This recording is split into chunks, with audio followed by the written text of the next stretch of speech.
Hmm. Okay. Hello? Oh wait, I need to check my own YouTube stream. Open my own stream.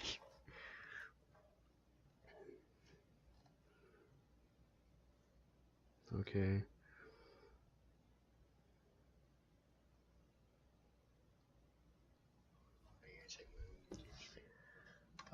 Okay. I mean, how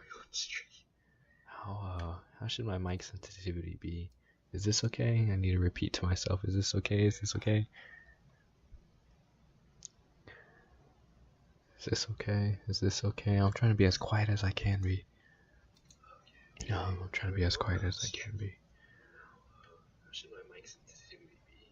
Is this okay? I need to repeat to myself. Is this okay? Is this okay? Is this okay? Is this okay? I'm trying to be as quiet as I can be. I'm trying to be as quiet as I can be. I'm trying to be as quiet as I can be. Sorry. Is this okay? I need to repeat to myself. Is this okay? Is this okay? What was I gonna do? I completely blanked. Is this okay? I'm trying to be as quiet as I can be. I'm trying to be as quiet as I can be. I'm trying to be as quiet as I can be. Alright. What was I gonna do? I just totally blacked out. I blinked. Blanked.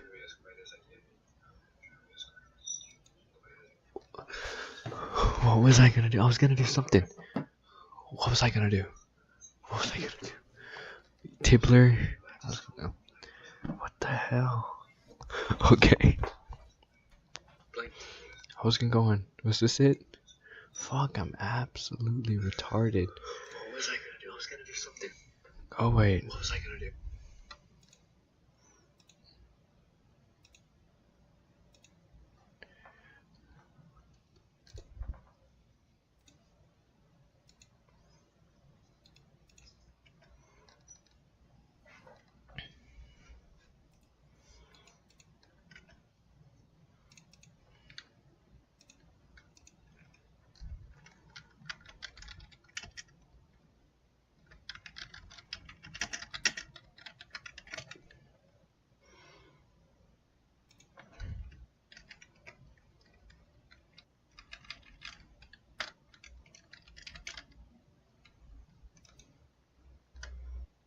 No. Excuse me. Alright, what was I gonna do? You're up. I sent you it. You too. You too. I love you. Yeah, why not you too? Okay. Yeah. No, why not Salami? I love Salami. I'm sending him. He's probably not even awake, but Salami has it now. I'm just gonna upload on Tibbler. That's all I gotta do now.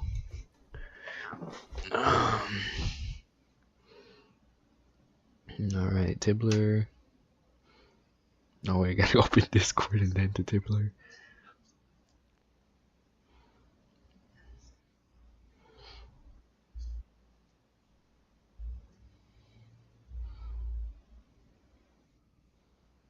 Literally you, bro.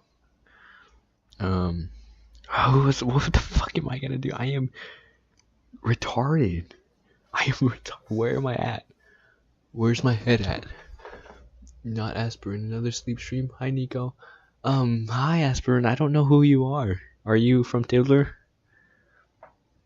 Are you from Tibbler?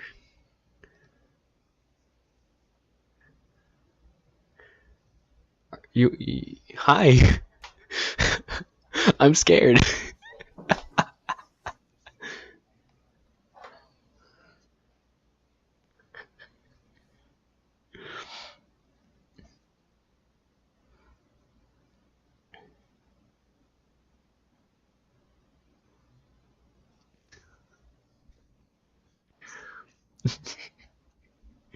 Are you ready for it? I'm sorry. Hi, Asper, whatever your name is. Thank you. Hi, but like, oh, are you ready? Can I watch you sleep now? You know, that's why I'm a little scared. Another sleep stream? I can't wait to watch you sleep.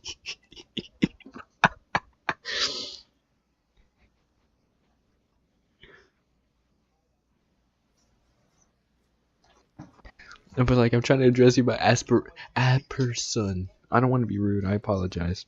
I hate being rude. You apology related, man. Okay. Hi, Nico. You know what? Yeah, why not? Heart. I don't know if you're still watching the stream. Probably not. But you're probably gone. I'm talking to myself at this point. All right. 2, 1 watching. All right. I'm gonna keep the chat right here. Okay, I need to turn off my stream from here. I'm going crazy. I never heard my voice so much in this past fucking 5 minutes. Oh my gosh. So what do you want to talk about? Who's Apperson? Go to channel, playlist, 4 subscribers, 2015. Not Apperson. 3 watching. Nico, can you smash a hole in your wall? Why?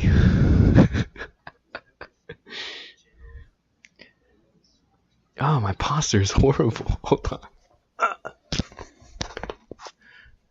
on. No, I will not puncture a hole in my wall because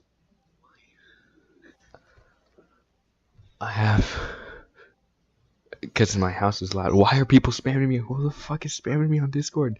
Nico, make a hole in your wall. Do it right now. Is that you? Are you aspirin? Are you that person? Is that you, Drip?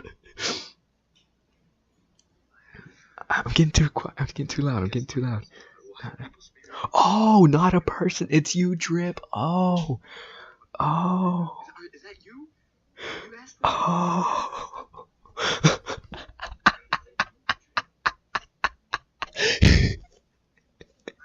I'm trying to make this serious, dude.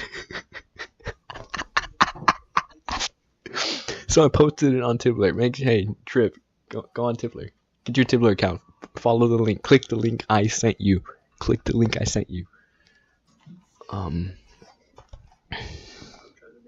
Not a person like, yes, but like it was,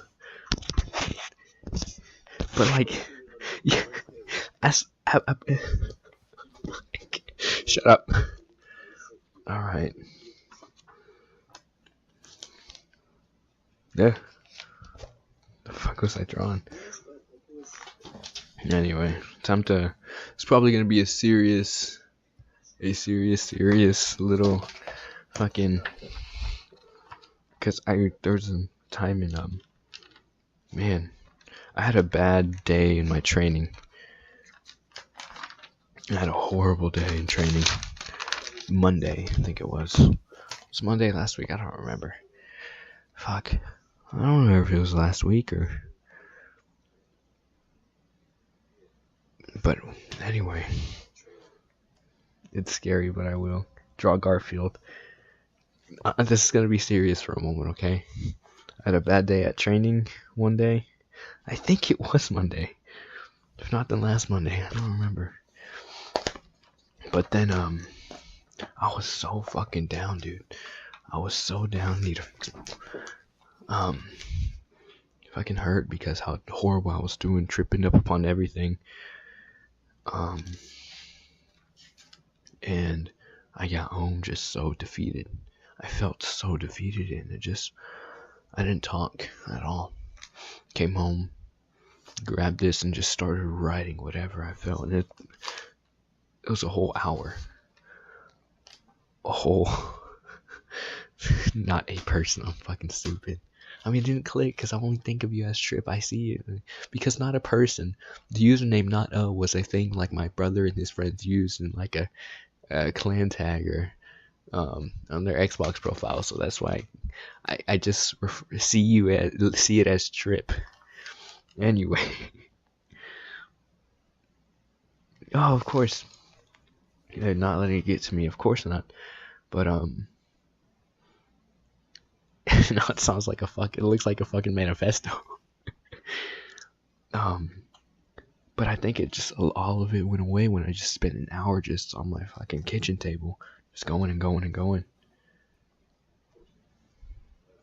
Just another day, and I just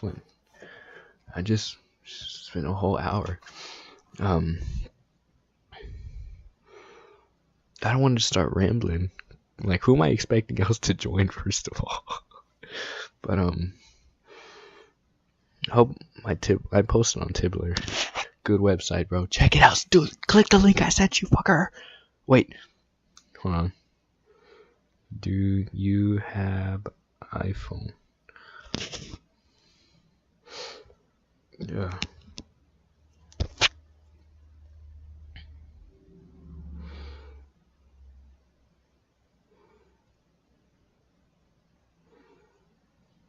More like, okay. Newest, no likes on the. Did my post even post? Did it even post? Okay, cool. Okay, on Tibbler.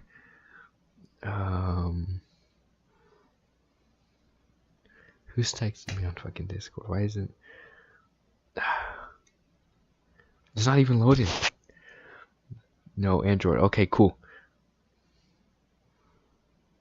Get the Tibbler app. I'm at gunpoint with you, dog. I'm at gunpoint. Well, I'm gonna stop it.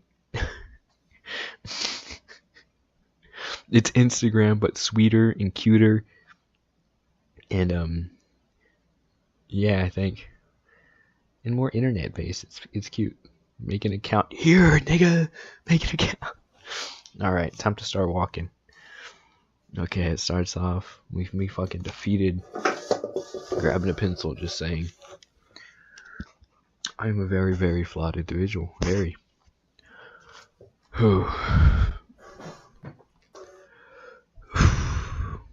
My memory is fucked. Short-term memory is terrible. I blank out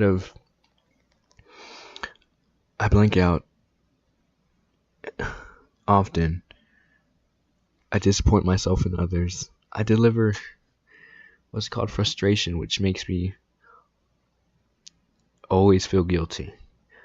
I need to know how to improve cognitive function and short-term memory. I stay up late. I hate that I like people. I feel lonely too much and seek company anywhere I can, and mostly find it online. Then I become addicted to others, which becomes a trait of lack of self-respect.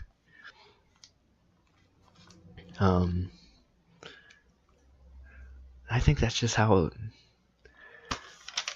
Just writing that, don't be afraid to tell yourself your naked thoughts. That is a way to even grow as a person.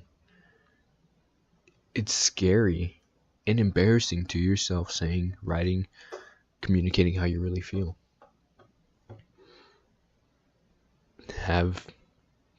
Get to know yourself. Please do. It keeps you sane. It keeps your integrity. And then just as I was, why the training was bad, because I kept on forgetting. Like, okay, do that again. Okay, how many times do I have to tell you this? 1, you've done this for weeks. 2, I'm telling you right now, why aren't you fixing it? And I would just fuck up. My mind would blank in a whole sequence, and I'd forget. And they're like, Nico, dude, I'm just. It felt overwhelming, and I don't know what else to explain. It felt overwhelming and uncontrollable, and I felt, it was a panicking feeling tonight. It was a panicking feeling.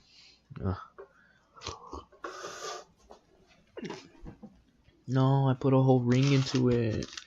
No, man. I put a ring into my gun club manual. And then just me not being able to learn, me being horrible at learning, me having a horrible memory at just trying to attach things,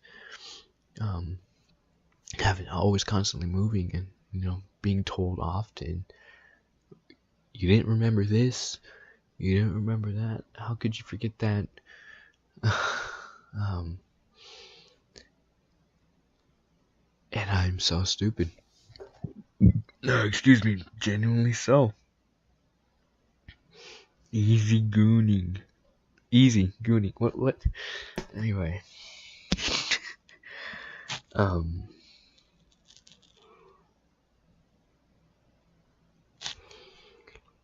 And it's instructing, teaching, something that, needs to get through to me. Because I'm so independent minded. No, I'm too inside my mind to really understand teaching. I'm too inside my mind to really understand that. I need to get out of it. I'm living in the real world.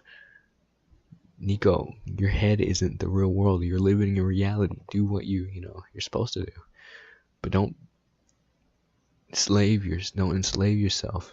You can think freely. But you still have to, follow what's needed to be done. And it's scary for me to say, because when I think about that, it feels like I'm, selling myself already. But this is it. Things just take reps. Things just do what you must. We must do what we must do. But aren't girls cutest when they're almost retarded? Yes. Hold on, what did Jeremy send me? Yo, will you let me call in? I gotta take a shower, but will you let me call in after I shower? What? Oh, okay. So Jeremy's joining the chat after he showers. Jeremy's a really sweet guy I met on the server. He's like country. And he's a very sweet guy. He tells all these stories. He could just ramble, dude, on and on. You could just listen to him, bro. He taught me to never go to Shreveport, man.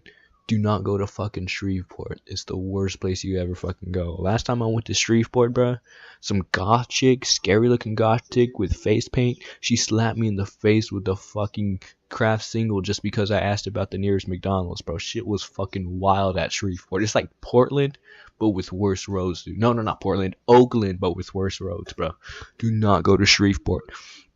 Hello there, Tibbler uses. Hello, God Solaire. Anyway, so it's just back to me having to be better minded, stop being autistic, and ground myself into reality. To learn better, to be a better student.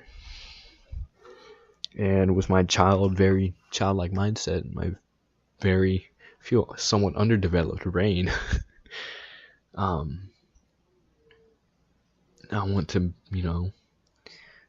I still somewhat understand children and what they go through, what they think of. Because I felt like my brain hasn't developed normally. It isn't normal in the first place. But I think it'll make more sense as I continue on. But I just want people to be able to teach themselves, what to do, in case there was just a flaw in how they were raised. Alright, let me continue. Alright, giving developing children chores is for their cognitive function, so that they don't appear useless. Do the best for your children. They're stupid and useless because of you. Stop being selfish. You're adding new life upon this world because of your selfish desire of the flesh. One night turns into a lifetime of loss. A lifetime of loss.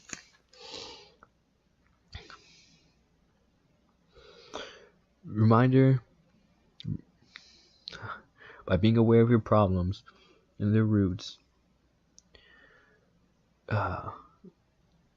being aware of your problems and knowing their roots is a scary task, but you will never truly know who you are without knowing them. Knowing my flaws, I am understanding more of the verse, of the scripture that reads, "Raise your children on the righteous path and they won't stray away."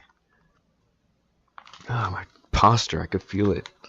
It is more than just raising them through the faith, but doing works in the best interest for them, structuring the child as a whole to not be a failure. If you fail the child as a whole, that innocent soul is lost in the world and will likely not make it into heaven. Life given out of selfishness so that that life can wander through the world as a lost soul. So when you bring a new life, you're offering your child either to heaven or to the world. And with that being your responsibility, now it's your decision to either throw or lead. Nico, can you see chat? Hey Elijah. Hey Elijah. Sweet guy met in a server.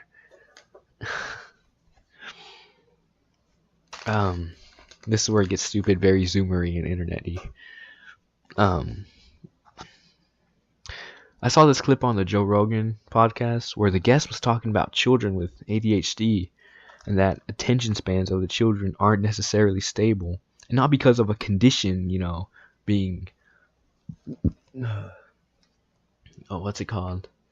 Diagnosed.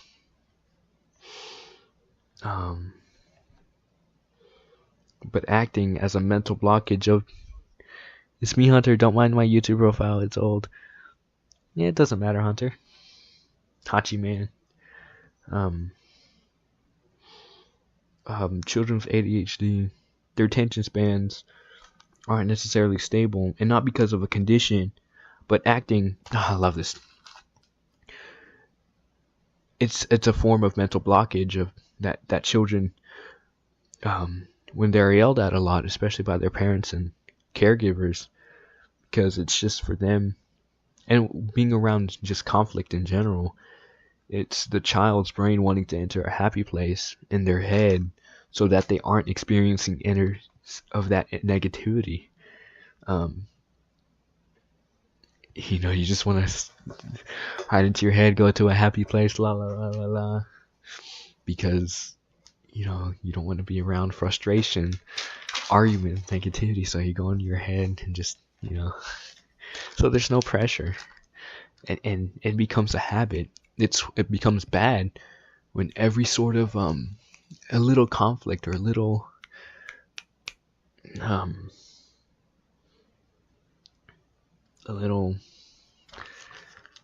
just inconvenience or someone confronting, it becomes you just don't want to be there, so you just leave your own head. Because just being a child of divorce, having odd relationships with having relationships with fathers, especially, both full of flaws, me finding and still having pointless escapes, video games especially, because I like being happy and fun things are fun. Quote from Yui from K-On! Fun things are fun. My fathers love me, but they each have their flaws, but nobody's perfect that's given.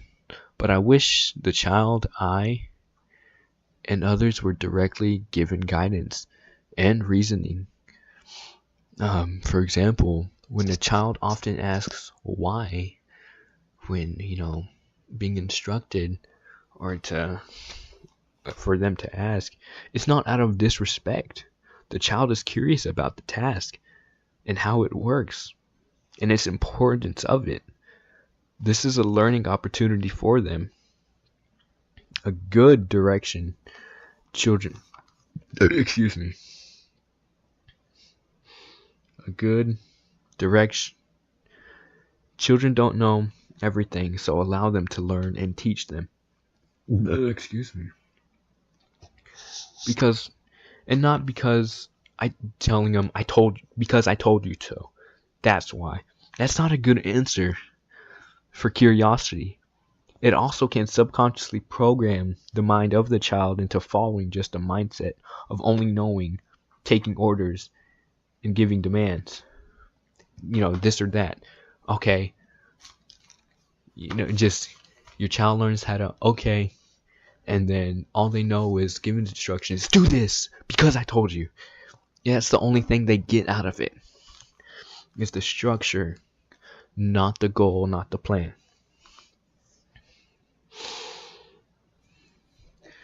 You'd rather, understand of taking orders and giving demands rather than leading and learning. I'm fascinated. Oh, here you go, some bit more super action. I'm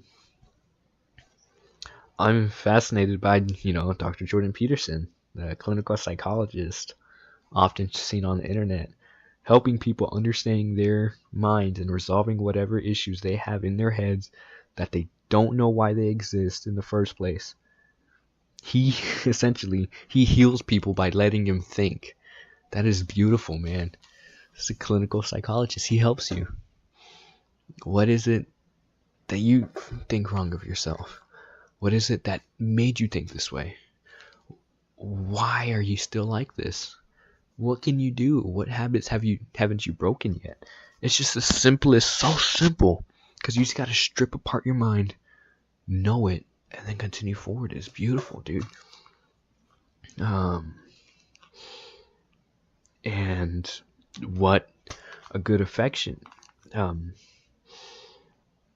He helps people understand their minds and resolve whatever issues they have and don't know why they exist in the first place. Core memories. Core memories are important to a child. His simple instruction of beginning to clean your room at first, it just at the literal what am I reading? His simple instruction of beginning to clean your room, just clean your room at first, is in the most literal sense very crucial. It took longer writing this than reading this. Communicate to the child why this is so important, other than for superficial answers. Other than that, telling them clean your room because it looks horrible. Well,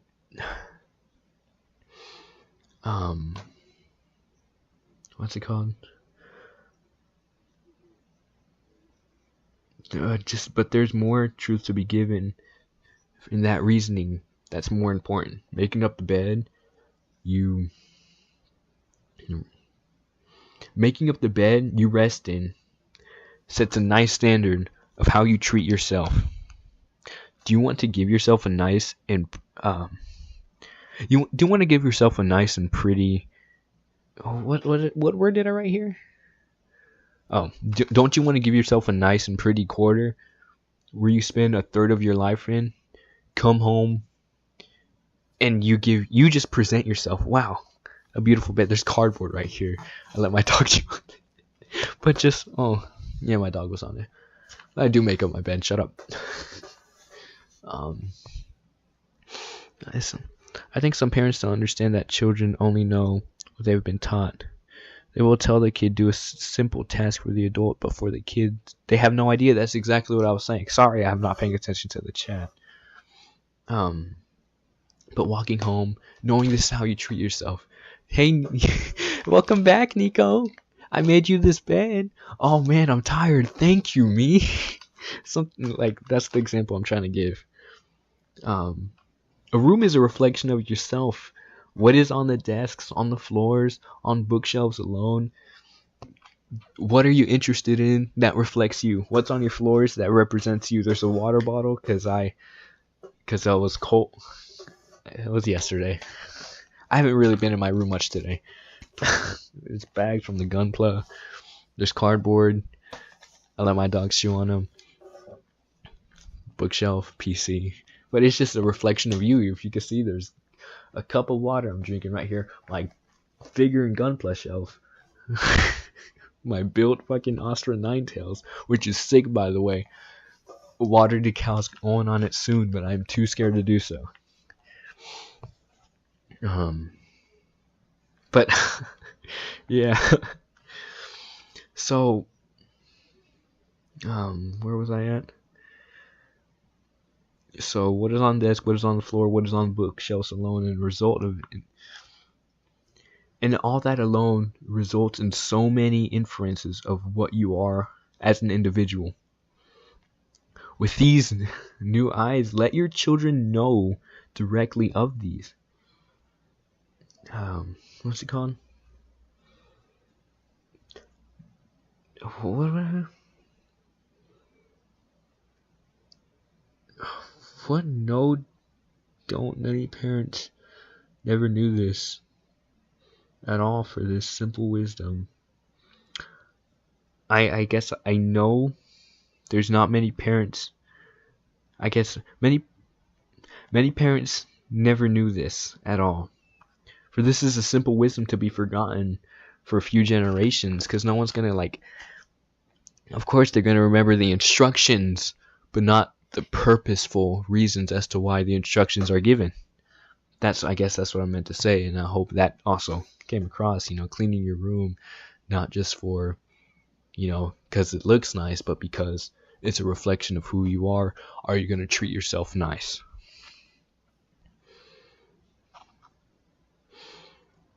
It seems so complex to even explain to children. Remember that it's a free learning opportunity of wisdom. It brings them closer to comprehending complex thought, even if they don't understand it at the point. Maybe it's because the vocabulary, the comprehension of instruction. Soon, this guidance, when they age, it will make complete understanding for them, because it becomes a core memory. They'll still be confused, like, why did they tell me that? Why, it'll still stick with their head. But one day they will get it. There's just few limited factors as to why they don't get it at the moment. Maybe they don't understand, what all the words mean. Maybe they haven't, really grasped that critical thinking. But soon they will, and soon they'll remember what you've said. Things take time, but they'll understand closer, as they'll understand better and faster if you continue to give them this amazing guidance. And please stay consistent with the children at all times in every aspect. Being a father or mother is an extreme responsibility not many people can comprehend. I guess I comprehended it well when I was writing this, but I'm still fucking lost.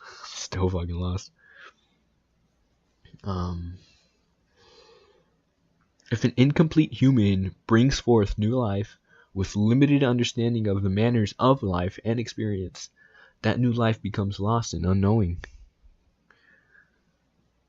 But if a wise man and woman do so, they will birth a brighter future that benefits humanity as a whole. Everyone counts. Bring one, and one more. But you have to know if you're ready, if you're wise enough, if the person you want to be with is wise enough to bring a more complete, whole human being. You must have to raise them upon the correct path, and that wisdom won't be forgotten.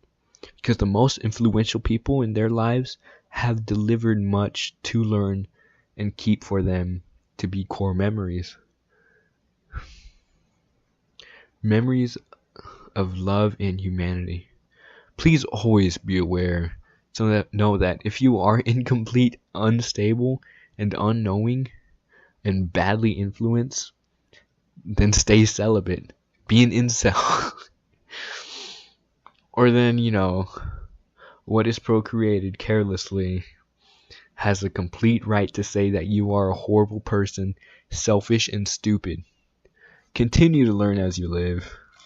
Read the scriptures. It's the best guidance, man. Things make the most sense. Follow the path of Christ, and life will completely turn well for you, and life after will be much more rewarding. Just be a better person. Like this, it makes sense. It all makes sense. It's the best path to live by. It just makes sense. And this is where it gets very personal for the two people watching. Or maybe it's just me and another person watching.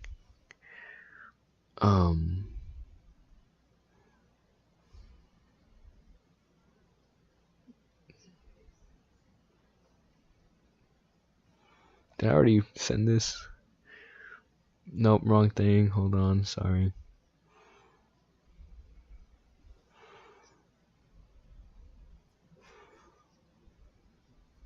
Alright. This work is very personal. To admit, my core memories involve my parents, as they should, either with guidance, with love, with frustrations that makes people cower. My first ever memory, when I had first gained some sort of conscious, was laying on a bed, piecing together who all these people I know. It was real early in the morning. I remember thinking to myself, okay, who I'm with, the house I'm staying with, I call him Dad. And her, Mom. But the lady here is called Becky.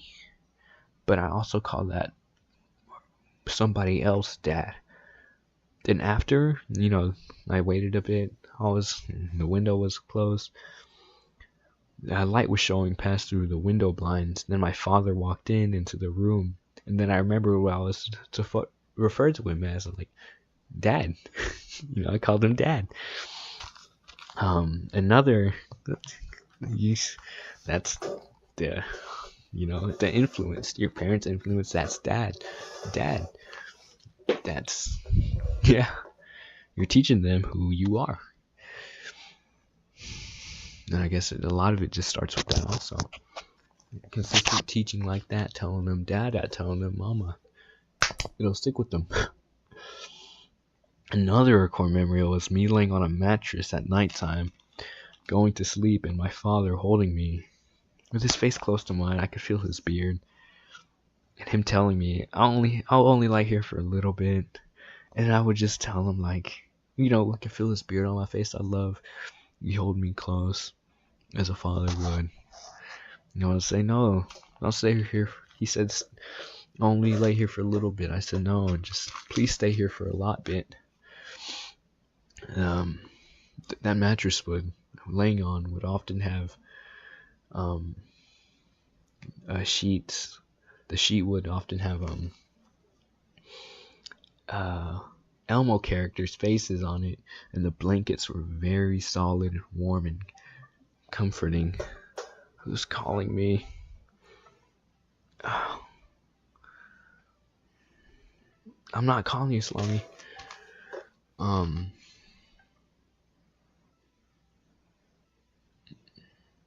And the fabric was very thick.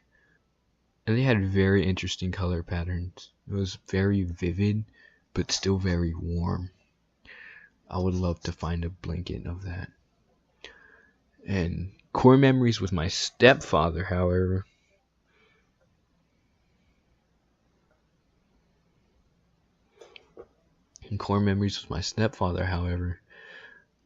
One of them is him holding me, my head over his shoulder,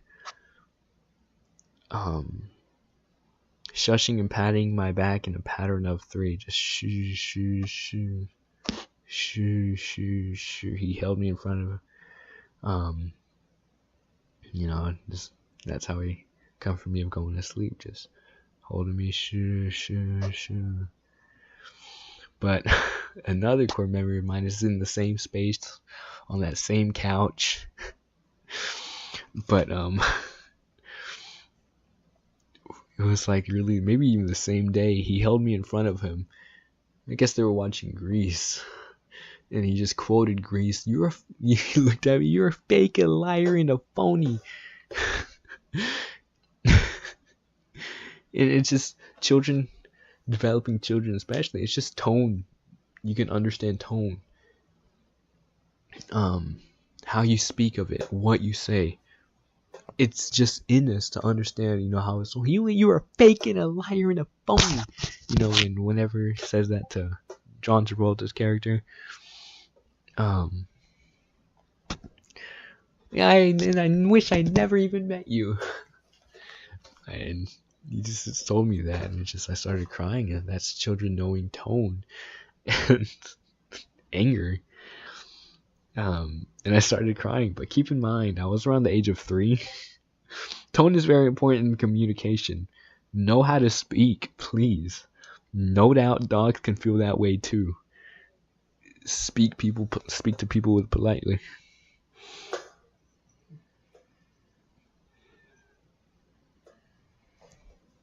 Please do so.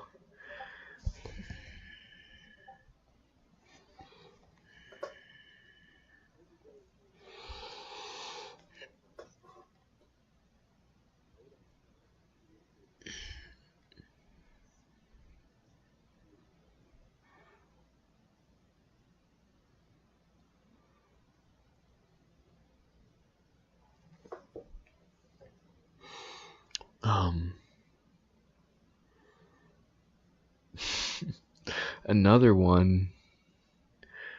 memory was I was in first grade or so. I don't remember exactly, but earlier in the day. It was early in the day. Oh no. Okay, I was in first grade maybe. I don't remember exactly, but earlier in the day sometime I had promised this girl whom I never met, to give her my DS. Seeing it, thinking it was a nice gesture, and my mother, said, what, you probably should. It was weird, I don't know why. The girl ended up not wanting it even if I offered it. But my stepfather, with a few drinks, ran into the room screaming that because I still had the DS, and my mom having to scream at him. I was laying on my bed and I was just watching that. Screaming at him and trying to push him out the door in my room while I was just laying on my bed.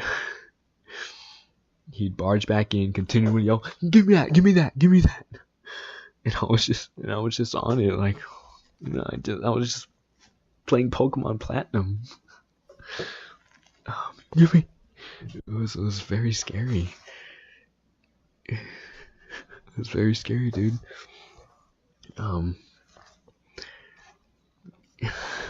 She was yelling. They were yelling. She was pushing them back through the door. He's like, "Come here, come here." It's like, hey. I was just trying to play Pokemon Platinum.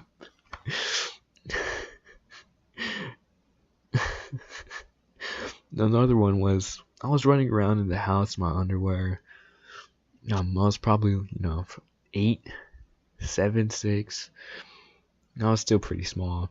It was the morning, and my stepfather thought it would be funny to throw me outside the front door and lock it for a bit. I was knocking and trying to open it. My mom yelling, to stop, telling him to open, and eventually he did. Core memories are very important. They are. Memories form who you are. If you are responsible for others, wouldn't you want them to be great? So give them memories to know that they're great. Compliment them. Say, "Wow, you're doing a great job." But don't really depend on that. Is this your diary, big bro? No, it's just me reflecting through life. I'm not looking at it. This is Jeremy C. Wright Jr. Children are so fragile. So, in all honesty, you should go to where they're supposed to lead them. Don't give them memories to make them hate themselves. Let them know that it's their world to live. People can change the world. You are potentially raising somebody who can make a difference. Don't bring them up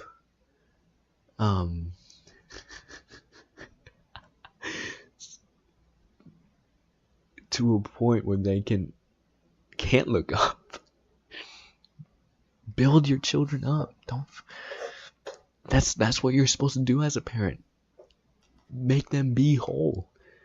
If you're gonna deliver them bad memories and bad experiences, then you didn't deserve to have them at all. What's the journal? I explained it in the beginning. I had a horrible day in training. My memory was fucked. My memory is fucked. I can't remember the smallest things, and it was very physical, very demanding. I had to do something like, Nico, what's wrong? Nico, wait.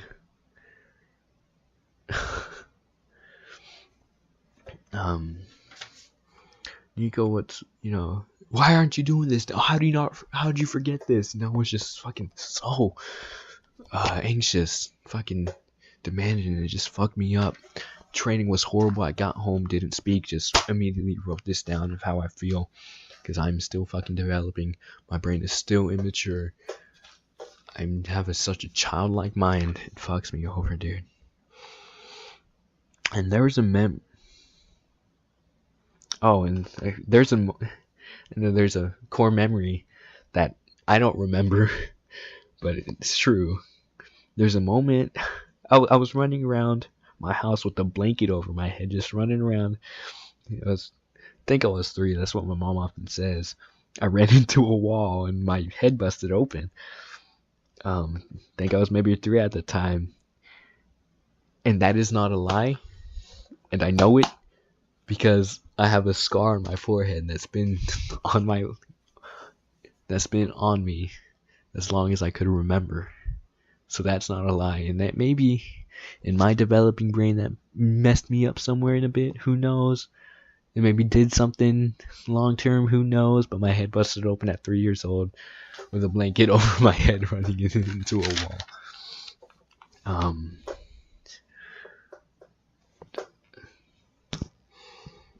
I hit my forehead. Scar on my forehead. It never went away. It's always been there. Take that for what you will. It probably did something to my brain. It probably didn't. Who knows? And very recently, I went to help out my aunt and uncle with moving furniture for my cousin to move in an apartment with my other cousin. I was carrying things with my uncle, and it caught me off guard how soft-spoken he was, and just patient sounding, especially in carrying and moving furniture and stuff in from different floors. I never experienced, maybe in a long time, just polite instruct with a caring voice, just carrying something. I'm not very used to it. I appreciate it so much. I even told him, hey Theo, thank you for being so patient with me and helping carrying stuff. Just be soft-spoken. Blessed are those who are soft-spoken. Because harsh words. Let me read this. Just be nice. Be nice. This is a nice life. Be nice to people. A soft answer turns away wrath, but harsh words stir up anger. Let your speech always be gracious and seasoned with salt, so that you may know how ought to answer each person. Know this, my beloved brothers, let every person be quick to hear, slow to speak, and slow to anger. Just listen, learn, be patient. There is one whose harsh words are like a sword. What is it? There is one whose rash words are like a sword thrust, but the tongue of the wise brings healing. Harsh words are like sword thrusts, but a soft tongue brings healing. Fuck, I wrote a lot. Let no corrupting talk come out of your mouths, but only such as is good for building up, as fits the occasion. It may give grace that those who hear celebrate with those who are celebrating, and weep with those who weep. A gentle tongue is a tree of life, but perverseness of it breaks the spirit. Gracious words are like honeycomb, sweetness to the soul and health to the body. All these are verses from the scriptures, man, of the Holy Bible. And here's a part where we have fun, and towards the end, I'm pretty sure. Paul's writing into the congregation. Wow. Thanks, Jeremy. Let's get schizo for a moment, because it's not me without being me. Alright. I'm not wearing underwear. These are just shorts. Now let's speak of the government's orders to keep people from being wise parents and having others be raised into a lost world. MK Naomi, what it had done to the Black American community. MK Naomi stands for Negroes are only momentarily individuals. It was a task to make the Black American community a population control and less smart and less understanding. The allowance of perverseness and ignorance to grow with unprotected sex, with the Jewish lady who supposedly built Planned Parenthood facilities in low-income environment because she wanted to reduce the black population. And there's also various other means to demoralize the black population. What concerns me is that the whereabouts of a removed flesh of a child, where with that fetus, where's it going? Where's it going? Could it be in the food we eat? Maybe consuming humans like they did in Soylent Green? What if the food we eat, the meat we eat, are actually animals that are cloned? Let's see. That technology has shown cloning animals with the sheep they did in the 90s wasn't. They've had this technology for decades, and to think it's not being utilized is something to think about.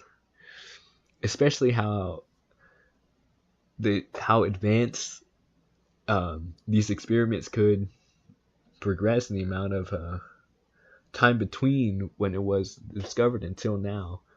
What if our McChickens are made from not God-made chicken, but cloned chicken? Something to think about. I could word this better through my mouth, but it's hard to understand my own handwriting. This is why Shreveport is a bad place to be. Dude, Jeremy, I mentioned Shreveport earlier when I read your message on Discord, dude. I mentioned Shreveport. Love you, dog. And the normalization of degeneracy and sacrificing life for selfish means. Very demonic. How it's come to be. We know for a fact that children and sacrifice bodies are used in cult practices. It's a fact. I'm not crazy for saying it because it's fact. What else? And those occult practices are practiced by the elite and wealthy. If that isn't true, then what else happened on Epstein's Island? He used child modeling agencies to gain access to of shipping children. Spirit cookings are what they did, dude. Get a body of a dead human in a tub with blood and semen and urine, and then they drink it, rub it on themselves, and have sex, committing other sexual acts, man. The many people who commit these are the ones to decide things for us. They're the ones to decide what's to be given. Politicians, for example. They decide for us. Laws, it's fucking horrible.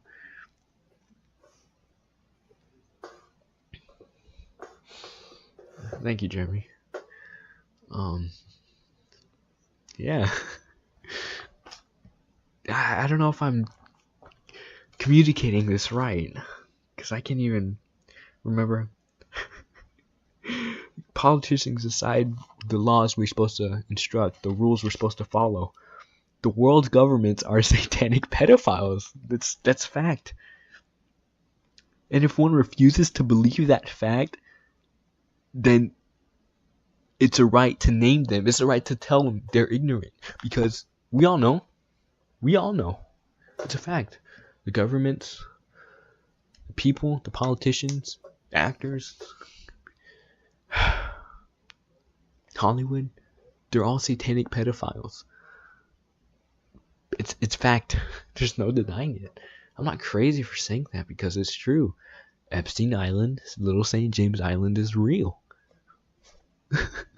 There's no reason he would have been arrested. There's no reason Ghislaine Maxwell is in a prison somewhere doing yoga. She's not in prison, dude. Yeah, this is from the Wes Anderson movie Eyes Wide Shut. Was inspired from this. It was a message saying this is true. It was just letting us know, you know, this is a thing. This is why I'm personally libertarian. Yeah. It's cool. I find it cool. My mother understands and believes that also. She even showed me this video of this one actor. He was an older gentleman. He found this old cassette tape when he was young, and he watched it. The world is evil, demons are everywhere, and they never travel alone. And they always travel in packs. Hold on.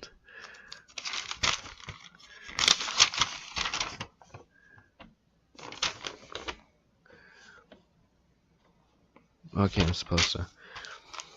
The man who saw the tape.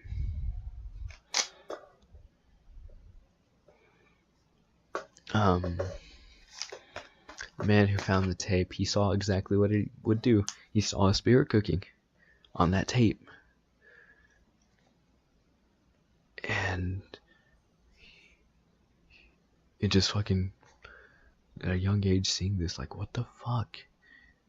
But this happens. That happened. He saw a video, a tape on it when he was younger. Of course it's still gonna happen now. The wealthy have only grown wealthier. The powerful only become powerful. More powerful. Global leaders. It's true, dog. It's true. It's all real. And demons. They never travel alone. They always come in packs. Demons always come in packs. That's why there's cults. That's why cults exist. Because they can't go about alone. So, essentially, we gotta refer to demons. You can't say a demon, because there's always with others. So if we're going to refer to them, call them by they and them, because they're always with somebody else.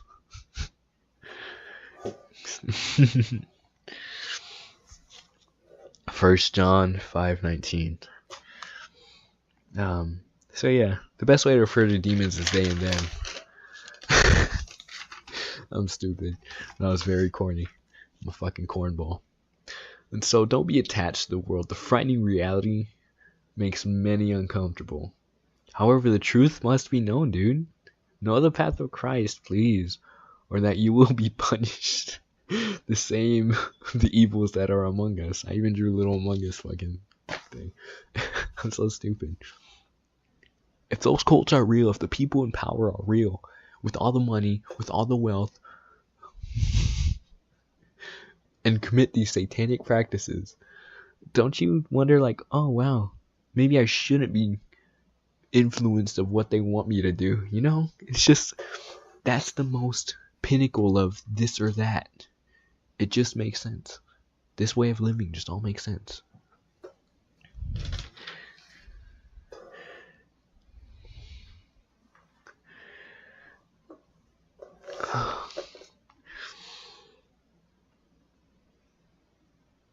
They will be punished the same as and with the evils that are among us. One thing I wonder is that these evil and powerful people despise God with purpose. They continue to do so, and they continue to worship Satan. The scriptures read that the righteousness in God's will prevail. By the time of Revelations. With the scriptures being true, why do they still willfully live their lives alongside a predetermined losing battle that they align themselves with, that I just don't understand. And I don't know the answer to it. And I don't think I ever will. They know they're going to lose in the end. They're fighting alongside a losing war. Why are they doing it? They know they're going to perish. I guess one thing,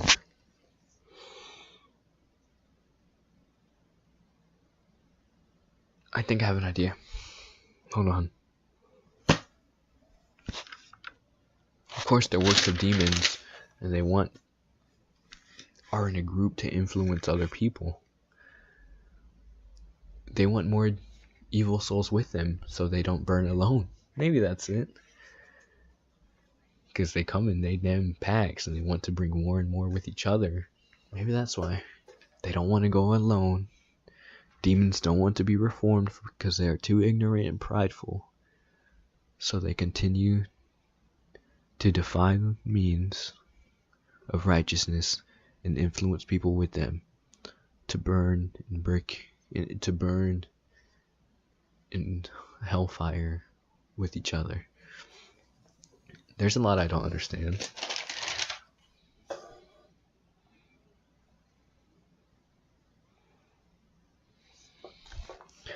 The thing I also don't understand is what's the meaning of the paintings and statues of the Colorado airport, dude? I want to know. I looked at them recently and I still don't really understand. I'm not knowledgeable in everything. I'm a very flawed individual. Very flawed. But I'm very confident in what I know. And I know so much, too much, for I can't even communicate it. I can't communicate it even perfectly.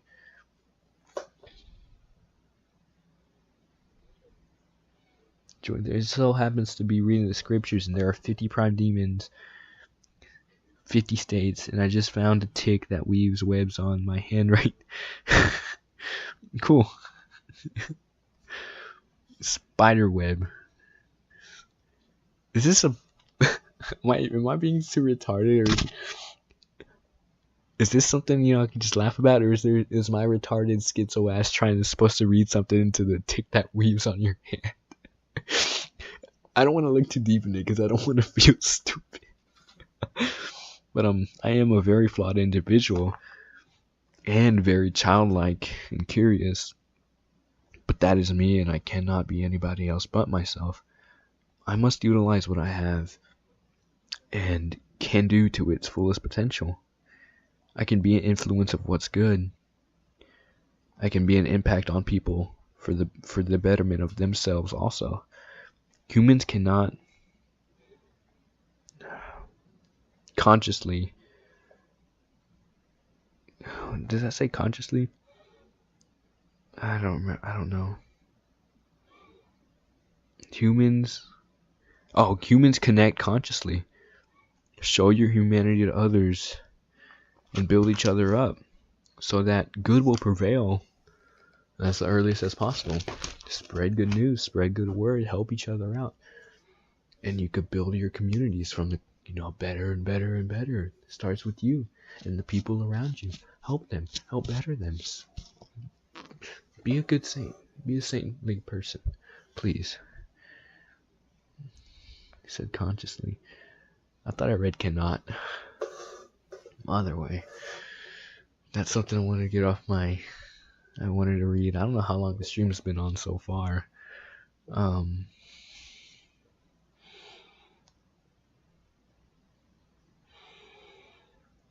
don't know what else to do or what else to say.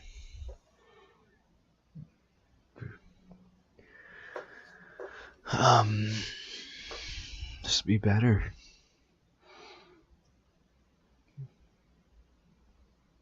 I don't know what else to do or what else to say. Who wants to decide for me? Do y'all want to do? You want me to do a cam? This is Chatterbait right now. You want me to twerk on camera? Hour.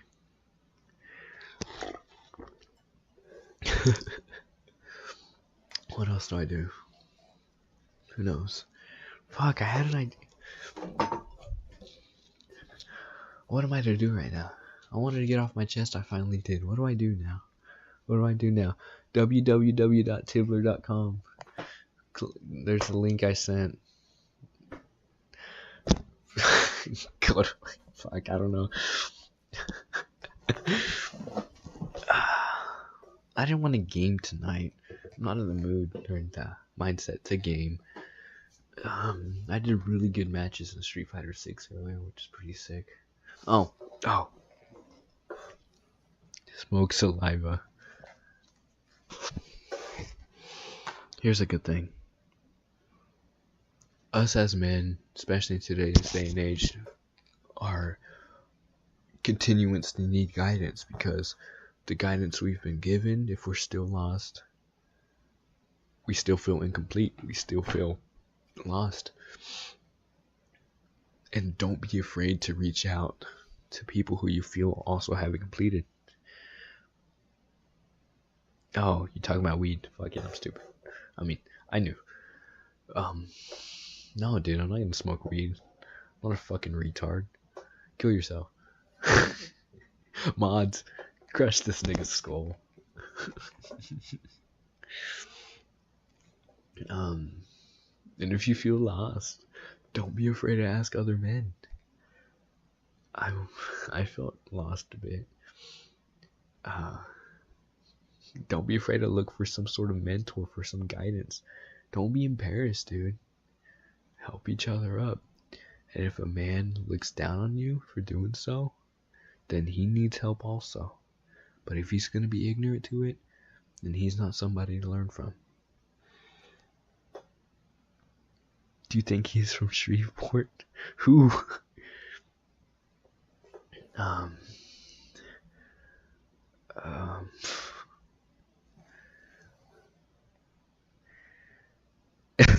I won't harm it, but I will exile him.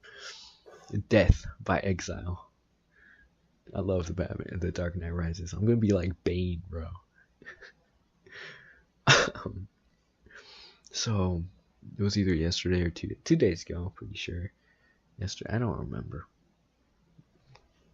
Monday, I don't remember, dude. Sunday, I really don't.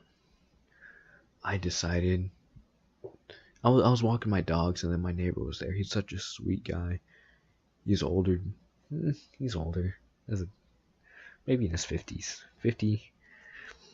He's a very sweet guy. Older gentleman. Very caring. Has a loving family. Don't be as a man. Don't be afraid to ask other men. If you still feel like you're unknowledgeable of something, don't be afraid to ask. Exiled by rapper Pop Smoke.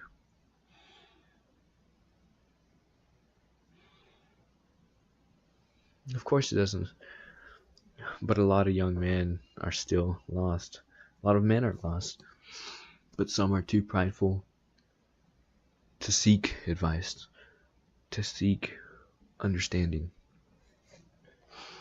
I went to ask my neighbor. I said, "Sir, I would love to speak with you. You're kind, you're sweet, and you seem to have it, together. I never personally had a long talk with you. Would you mind giving me some advice?" He has 2-3 young children. He has a sweet wife whom I never met. I'll get to his family soon enough. I walked into his house. It was fairly messy, but he was cleaning. He said, "Sorry, I'm cleaning." But I understood that when I clean, it's fucking messy, because I like to give people a benefit of the doubt, and I like to understand, like, okay, I'm not perfect, but people don't understand. I'm not going to understand everybody else's method. When I clean, I get one piece at a time, like the smallest thing. And where does this go? I could put this right there. Where does this go? I could put this right there. I'm not going to group together, because that feels more cluttered for some reason. It's just what I do.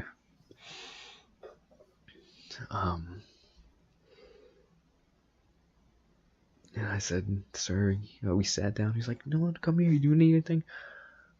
We sat down. I said, "Sorry, sir, if I'm, bothering you with this." I I just would like to, ask for some guidance and some of wisdom you may have so that I can learn from, because I do relatively feel lost. He said, I'm honored. I don't. The fact that you think of me like that. Um, Go ahead. What do you need to ask? What are you wondering? And I asked him, sir. I forgot the first question I asked him, but I just asked him, some guidance, what he's learned through his life. And I told him like directly, naked-mindedly, like, can you offer me some guidance? You seem like you're a man who has everything intact, relatively well. Your family is sweet. You're a very sweet man. A gentle, soft-spoken man. Be soft-spoken. Don't be harsh. When you speak with respect to whomever you're speaking to. Let them talk. Understand, care to hear. He said, well, sir, the first thing he told me, if you need some guidance or need anything, wondering anything, just look to the Bible. Follow the Word. Follow the Scriptures. Have faith. Have your faith in God. Just immediately like that beginning of that conversation said, this man is real. This man is very much real. And then he spoke about his life and was wondering, what he's done, what he's gone through, where he's from.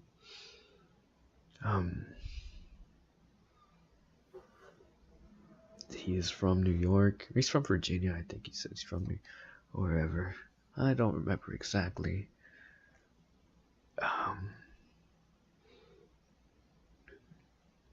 So, again, here's a reminder.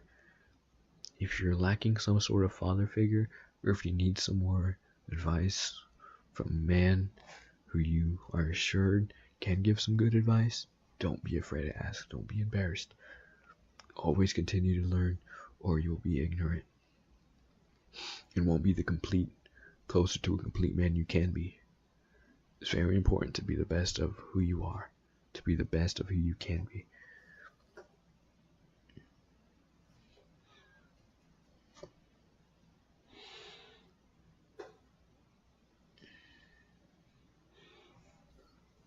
He spoke to me when he talked about not only his relationships.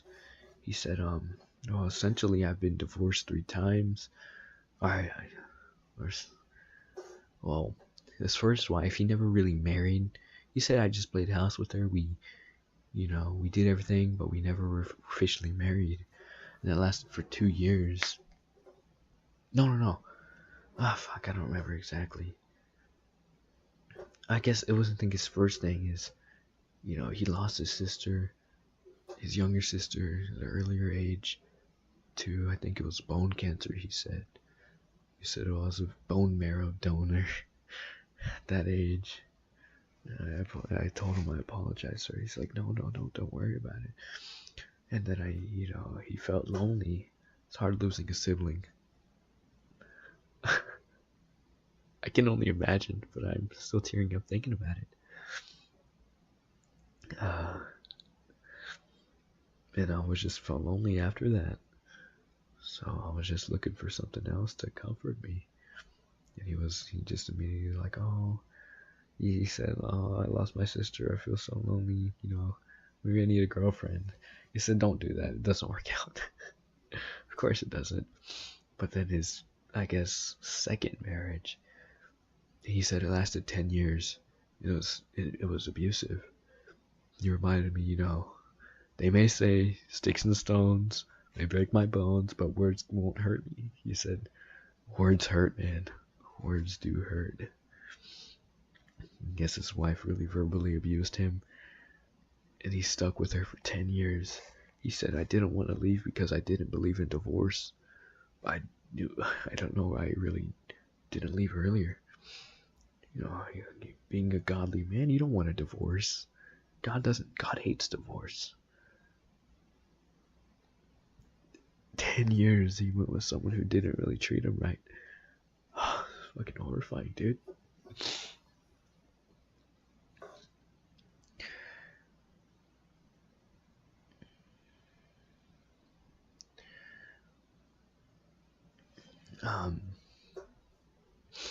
I don't know how to answer any of y'all. I apologize. And there's a time difference between, who's watching and what I'm seeing.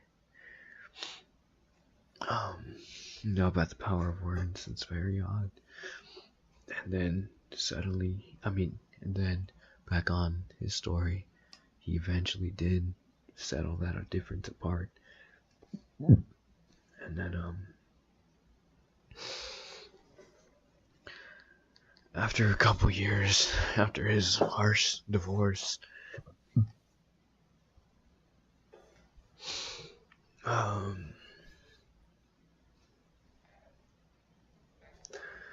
he, fuck. I need to be a better host. Anyway, he continued to live an honest job. I think it was a warehouse worker, he said. And then he had a coworker who was from the Philippines. And he went to his, I guess,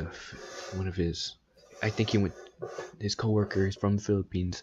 He went to his sister's wedding, and he would ask infrequently.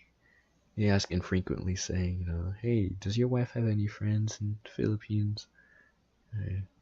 At least once a month. Hey, start a talk show together. I'll think about it, Mr. Jeremy. I'll think about it. Maybe I'll have you on after I'm done rambling. He asked, maybe about 4 months, he said, hey, do you have is there somebody in there in the Philippines? And eventually, he gave him contact of this woman he knew, and they'd email each other once a month. Maybe, he said about every 2 weeks they'd, email each other, check up on each other, how they were doing. And a couple, maybe months of that's what they did.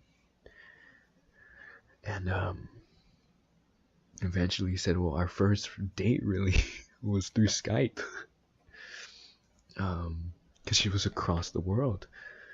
And things worked out with time, because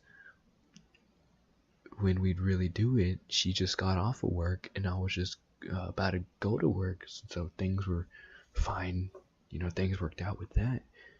And then we do that often. We Skype each other, talk to each other, continue to get to know each other. And then that happened. And then he also talked to his dad. He saw his parents, and he was talking with his dad about it. And he said, "You talked to this girl. What are you gonna do? Are you gonna do something about it?" And that's when it hit him. Yeah, I can. I can. So he said about a week or 2 weeks after that, just by myself, no one else, just decided to buy a ticket straight to the Philippines, just to meet her. And he did. He met her.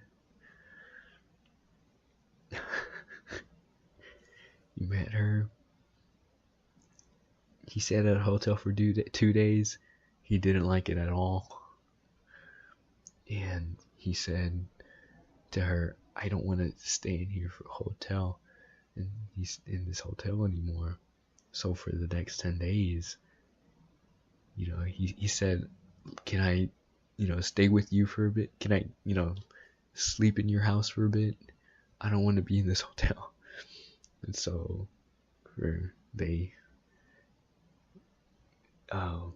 he met her. in a different country. Luckily, they spoke English. The people in the Philippines. And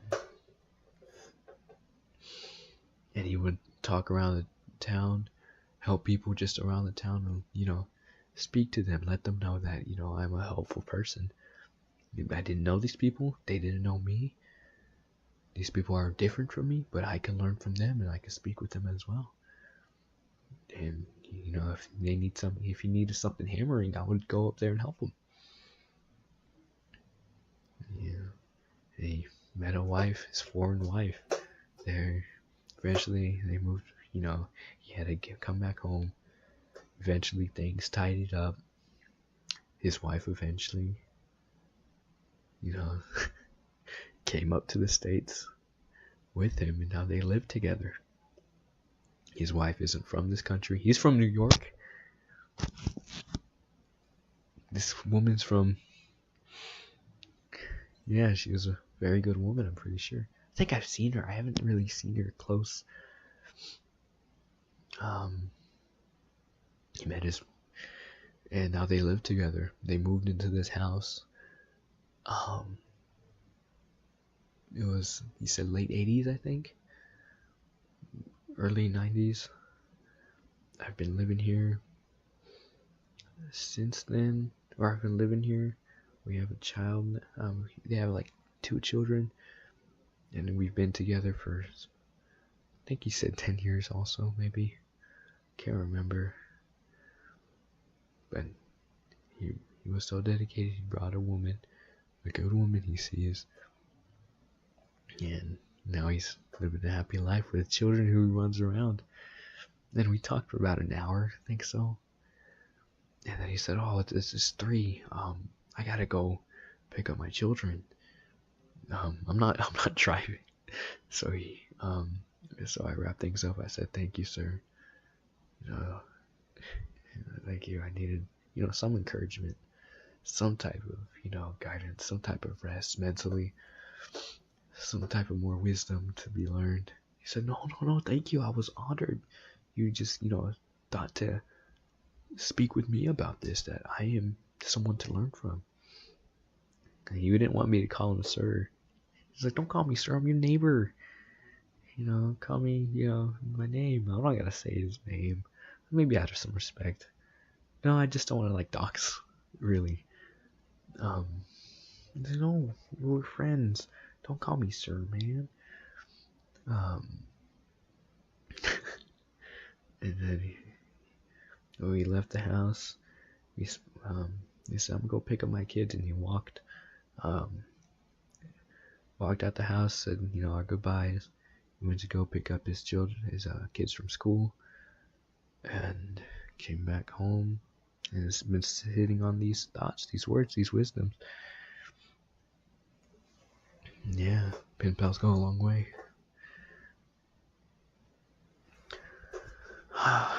So don't be afraid, as men, young men especially, to continue to seek wisdom from other men. There's nothing to be embarrassed about. If there's stuff you don't know, if you want to be a better man, don't be afraid to ask other men. Don't be afraid. Not doing so is prideful.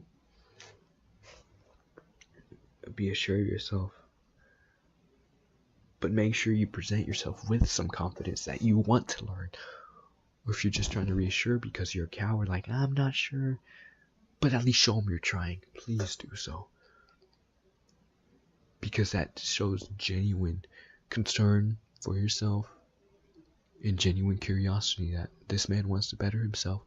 I will help him. Definitely. How many figures do you have? Oh, you're seeing my figure shelf? I have a lot. I have Gunpla I built. I have figures that I've bought in. Some of Mortal Kombat characters. I'm not going to touch this because I could touch one and they all could fall. It's frustrating. But this is a Gunpla I built. There's a fox, not a mecha girl I built. There's a pharaoh girl I built. There's a bunch of Spawn figures from Mortal Kombat. Spawn. I need one to complete the collection. And the only one I need was like one of the first prints, and now they're hella expensive now, like $50 for a figure. And plus shipping, I'm not gonna. I'm missing one, but it's whatever. I bought a tall one. Now it came like $14. It was discounted. It's sick. I have a lot of figures, model kits, McDonald's toys, figures, wrestling, couple Funkos, Funko Pops, Amiibos, Gunpla builds. Yeah, that's a lot of figures. I have, Amiibo up there, more wrestling figures, and a few more McDonald's toys over there. A lot. Very decorative person. Rooms are a reflection of yourself, and I'm very colorful and wide open. With so many interests, with so many ideas, with so many things going on in my mind. It's a cluttered head. It's a complex head. But I make things work out. I'm just somewhat organized with my thoughts. I have the same thoughts every day. And that's not a bad thing, because that shows focus and determination of myself.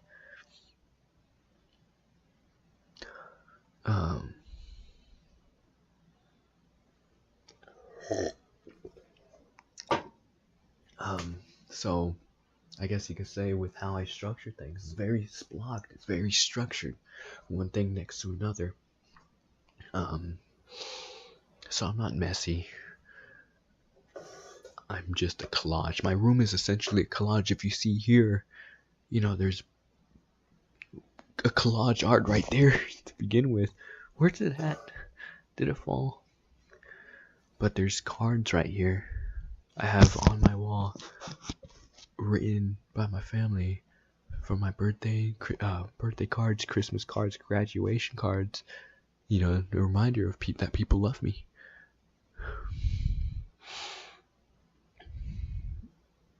Some artists, some drawings, some paintings, reminders of family, pictures of me and family, large Pokemon cards, a signed album poster that was owned by I'm pretty sure it was owned by a young man who committed suicide. It's a Papa Roach album cover signed by the lead singer. My father was a biohazard cleaner for a bit, and he'd clean up spills, suicides.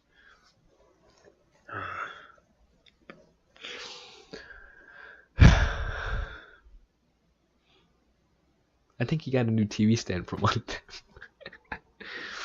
Now he's back to being a furniture. The earliest thing I could remember him doing, the earliest job I remember him having, was being a furniture mover.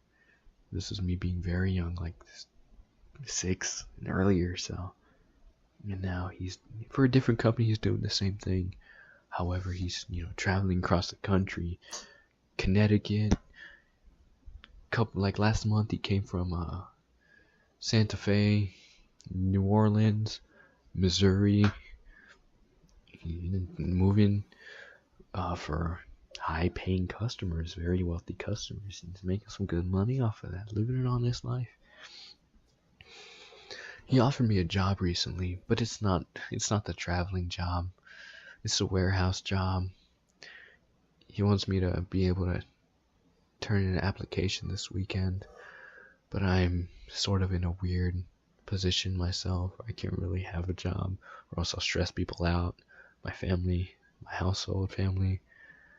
Will it accommodate with the hours what I'm trying to do also, and with what they're trying to do? Will it really structure well?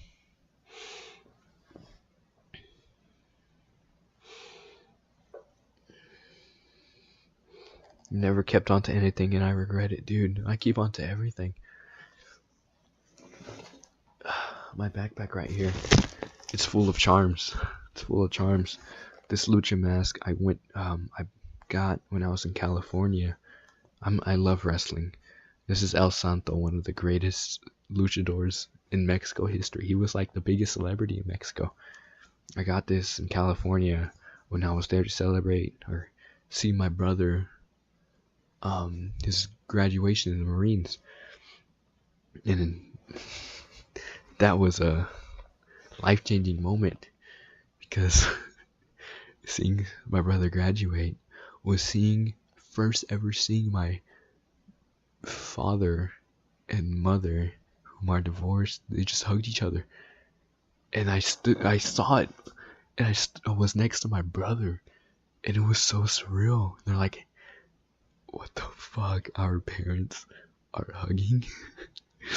And then after that they had like they began to speak to each other more, man. They're happy for the child, and now they speak to each other. It's just wow. So, and I have these two bracelets of, well, I guess charms. One was a bracelet of something my high school crush gave me. She was just a sweet girl. Things never worked out. She was so smart. She was very wise. This drill charm is from Gurren Lagann, my favorite anime. This was bought for me from one of my older brother's friends. He has the sweetest friends, dude. I had a crush on one. I had a crush on one of his friends, and afterwards, this is a different friend. Oh, the one who gave it to me. This was her. I had a crush on her best friend, and he dated her best friend for a bit. Whom I had a. Fuck, Duran, I can't. I had a. He wanted me to go to his job. He worked at McDonald's to, he wanted to go to see a coworker. He had to take me. He took me everywhere. I guess he didn't want me to just stay in the house and linger alone. He took me everywhere. Like every little place he went with. It was very sweet. I love my brother so much. And he went, he met his girlfriend, the coworker, and we sat on the thing, and then he had to go order food or something. And we just talked, and this woman was, she was not answering you, fucker. And she was pretty, man. She was like, and then like later, a couple months after, I'm like, and then you started dating. I was like, fuck. She was so pretty.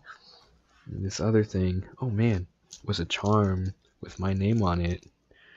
Oh yeah, another bracelet, and this charm. It was the best friend of my high school crush. I have a lot of friends and a lot of people who care for me, and that's why I keep things, like people really care for me. And this cross that I found at work, you always got to keep a cross with you. And on my shelf over there, I have figures of it's like a Seinfeld episode. A drawing of my high school crush she drew of me. It was like she drew it of Pepe, but with the long hair that I'd had. And she wrote, it was a feels Batman looking Pepe. And she wrote, in her handwriting, when your brother Scorpio takes all your protein powder back to Japan, when it is Wednesday. What's it say? When your pants aren't tight enough. Hold on, what the fuck? She was so brilliant. I loved her. Never got to date her. She was pretty. She's like a woman of my dream. I just had a huge crush on her. When your pants aren't tight enough to cut off the circulation of your femoral artery. What the fuck is wrong with her? Look, hold on, there it is. I'm a wrestling fan, and she drew the fucking WWE logo right here. Right here, I carry a receipt that I went to. I'm not gonna take, but okay, I have a Power Rangers, not McDonald's toys, Burger King toys. That my ex-girlfriend, my high school girlfriend, got me. She said, "Hey, I have this Power Rangers toys on my work where I work. Would you want some?" I said, "Yeah, for sure." And she got me those. Power Rangers are sick. She knew I like Power Rangers. McDonald's toys. I have Pokemon McDonald's toys. My brother got me all of them when he worked at McDonald's. He knew I fucking love Pokemon. He said he brought a bag. He's like, "Oh, look, here's all the McDonald's toys for Pokemon." So I have that whole set. It was back in 2016, I'm pretty sure. And there's a Pokemon event going on where if you connect to the McDonald's Wi-Fi, you get a special Hoopa. Hoopa is a Pokemon. He's a very trickster type Pokemon. I like him. He's very cool. You could get a Pokemon. It was just an event Pokemon. That's what events are. Connect to internet, McDonald's Wi-Fi. You get it.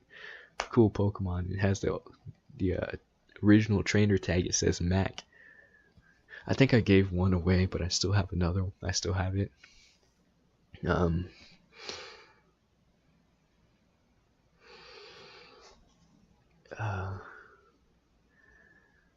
Fuck. Let's see what else I have. I have a receipt of a good memory I had when I'd fuck with no, I was with some friends. We had a funny Denny's time, and I would entertain I think it was with Duran and it was with Duran and Jonathan. Maybe someone else. Maybe it was Nathan. I can't remember. David, maybe. I don't remember. We went to Denny's and we had a fun time. Me being wild, me being stupid. I have fun, mess with the waiter a bit. All good fun. And then we're at the thing. I was like with the waiter. I said, "Hey, would it?" I was looking at the menu. Would it be mine? Would you mind if I take this? He said, "No, I'm not saying no." He was just a waiter. It was cool. So I have a Denny's menu right there next to my monitor. See, look. Your room is a reflection of yourself. The books you have on your shelf, the things you have, whatever. I'm a very scholarly man. I read books that are worth reading. I'm very well educated. I just hold on to memories, even if it's, just sentimental reasons. I can't let things go away.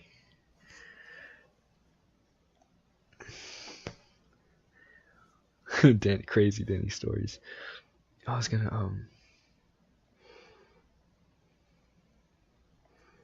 say something, but I forgot. Fuck. Oh man, I was gonna say something. Did I say it? I don't remember. Oh yeah. Jeremy. It's Jeremy, right?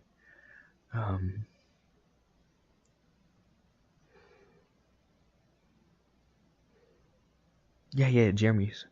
You said you want to do RC cars, but they're expensive. Do Ladies Man post up? Go follow Ladies Man 217 on Tibler. RC cars. I mean, you could get into the Gunpla hobby. They're very cheap. Building these little Gundam. They're like $15 a pop. You could just build and collect. I don't like touching these. I need to pose these more, but they're. If I knock one, I can knock like a very complex one, and I don't want to fucking mess with it. But think it's a building Gunpla if you want to build something. It's just anime, mecha, Gundam looking robot looking things. Try it. It's just get all you have to have is one of the nippers and the box, and then you could just cut the pieces out, follow the instructions, build it until it looks like. Hold on, this was my first build. He has a cannon, and this is the pose I put him in. Not good enough lighting there, but yeah, they're like $12 to $15. Something like this. It's that cheap because it's mass-produced plastic. You know, I'll take this one out too. This was my second build. You could customize them even. That's my favorite part. Look at them. Sweet. So sweet. They're really cheap. And just make you proud of yourself. If you customize them, you say, wow, I built that. If you built it, you say, wow, I built that. It's a very sweet hobby that teaches you patience, but it's also cool. You're building fucking robots.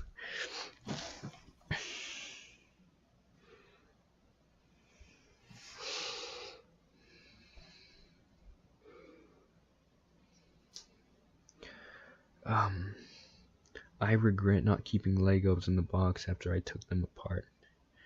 I never got many Legos anyway, but I regret it all. No, don't necessarily do that. I mean, if you have like a specific Lego set, like, what's it called? Like from Star Wars or whatever. I mean, but Legos are still your thing of imagination. You know, with all the bricks you have, you could build something, you know. It's all in the imagination, dude. You can customize things yourself. I colored the Gunpla differently because I thought it would look fucking cooler. Like, I said, okay, this blue would look cool here. Why don't I just do it myself? Why don't I just change the color of it? The shield of the one I gave, it was red. I colored it blue. Because I was like, man, this could look like fucking Jesus is King. I cussed while saying, you know, the Jesus is King album cover for Kanye. Yeah, so I colored parts of it blue, and now it's like my own little thing. It's your imagination, dude. do it. You know, you don't need to really take apart the box. Just make something what your mind thinks of. That's creativity. It's fun. It's sweet. It keeps your childlike brain, your wondrous brain. It continues to inspire.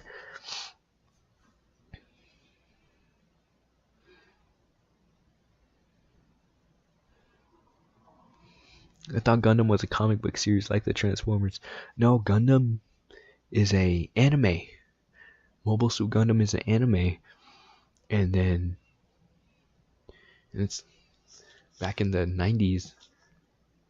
And it spawned just a whole new hobby. You could build your own little figure. It's beautiful. Very popular, apparently. My ideas are too hard for me to make happen. Not that I'm a genius, but I try to troubleshoot as I give up. If you have an idea, at least like try to blueprint it, draw it, sketch it.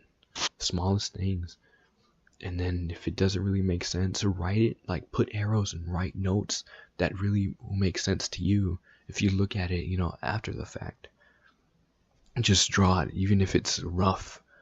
But if you know, okay, this could look better, then do so. It's about improving. It's about keeping that idea. And then you don't have to build it all immediately. You could just continue to do it at your own path, at your own pace. But as long as you're keeping that idea, then you don't really need to worry. Your ideas are too hard for me. Just at least draw it out on paper. Pen and paper is more than just writing, taking notes. It's putting your own thoughts, visualizing them.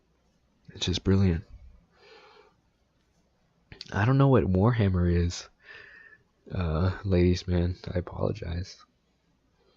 Who's texting me on Discord?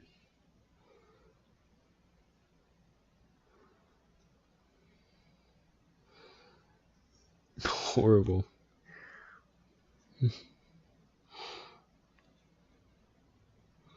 Who added me? Let's talk. Well, thank you. First of all, thank you, Jeremy, for sticking around. I've been wanting to write something, but too many roadblocks, so I stopped. One amazing solution is just to always keep a notepad around you. Use something small like this with funny drawings I have like this that I want to eventually use. Keep a notepad everywhere you go, pen and paper. Just okay. You have an idea. Oh man, that would be cool if this. Oh man, it would be really cool if someone did this. Keep that idea you have, write it down. Maybe that idea spawned in your head because you were the one meant to do it. You had the imagination to think, oh, maybe I could do it. Then it's yours. You were given that idea. Now you must go with it. Warhammer is a tabletop game set in a dystopian space future.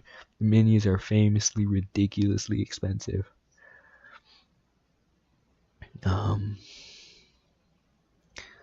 Famously ridiculous expensive. It's probably because it's not mass produced and it's not in Japan. Minis. One thing with Gunpla that I want to do more is to take photo shoots, like really cool pictures of them. But my desk is a little too cluttered. I have yet to finish the water decals. I'm not done with this build. It looks sick. I'm just gonna take off. I'm essentially done with the build. Oh man, I don't want to bring it up. Fuck, can you see it right there? Hold on. Is the lighting even good enough for that? Fuck. Am I pointing it to the right direction? No, fuck.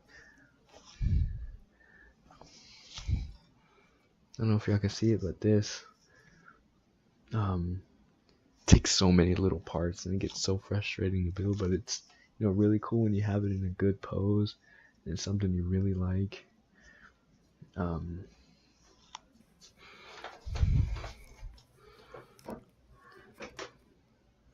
The hobby can get expensive, but that's if you choose to, if you want to be expensive.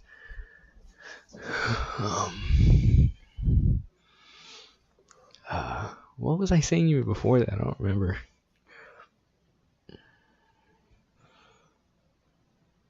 But yeah, you could, take pictures. That's what I want to do. Like, have some good photo shoots, make it look nice.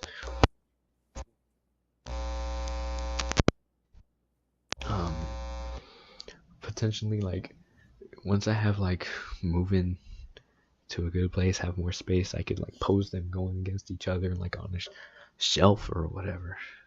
Have bigger space, maybe move into my own place. Someday soon.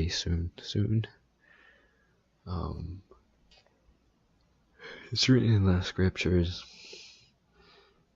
when you're able to stay with your parents, provide for them, and then leave once you find a good wife. That's when a man should move out, is when he finds a wife. And so, I don't want to say I live with my parents. That's an embarrassing thing to say apparently nowadays. I live with my parents, but it won't matter as long as you're really doing something. And right now, I don't think I'm really doing something. I'm in a trade school. I'm following my dreams, but it's so unconventional that it still seems somewhat pathetic. I'm 20 years old. I still feel like I'm very far behind. I don't know how to drive. I'm unemployed. Need to get back on that wagon. Need to be better. But it's a hobby. It keeps you sane, keeps you quiet in building.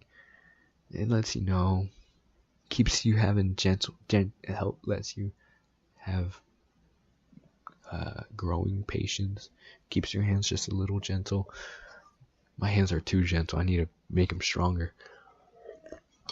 I don't hold on to things tightly for some reason. I'm too delicate with things. I don't always have a good grasp. One thing I'm always self-conscious about. I'm not embarrassed to be myself. It's like I don't think my hands are big enough. Men have big hands, dude. That's what men are supposed to have. Big hands. They lift that they could grab. I'm always self-conscious that my hands aren't big.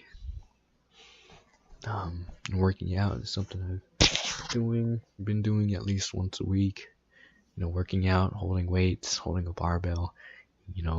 That's a way for your hands to get exercise and get bigger. Guess who I am? You're Dragoon from Tumblr. Photo shoot for the Tumblr. Yeah, like how I took the Oscar Ninetales picture for the Tumblr. I did that with ideas in the past, and I'm back to them with no idea what I was talking about. That's why you need to go into deep fucking detail, dude. And like even take notes if you don't remember, if you won't remember in the future. I have stories for novels that I wrote back in like 2020 that I still need to do now, but I've drawn so many character concepts, I've drawn so many story background ideas. Like keep it where you'll still understand, not just contemporarily, but just like so you can have that idea down for about forever. You know what they say about guys with big hands. My hands aren't the biggest, but I'm just letting you know. But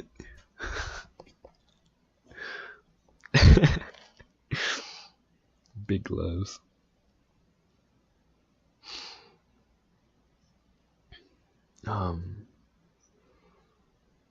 Photo shoot for the Tibbler. Guess what? I don't know what else I have to say. Thank you for, I guess people, thank y'all for just listening to my retardation. I have a sweet audience. I'm thinking, one thing with my deal that when I was able to speak with him, he asked me, so like, what are you doing, Pops? And I told him I'm, training to be a pro wrestler. He was like, pfft. He said, that's a very competitive market, a very competitive industry. I said, yes, sir, I know. He said, dude, if, you gotta always remember if things don't work out, you gotta have a plan B. And, that's still, he's right. He's right. And wrestling is freelance, essentially. But the other ideas, the other plan Bs I have are freelance.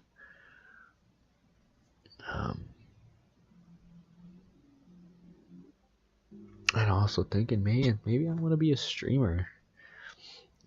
I think about it a lot because I like connecting with people. Sending pictures of me, Bluey. Sorry, my friend sent me something funny.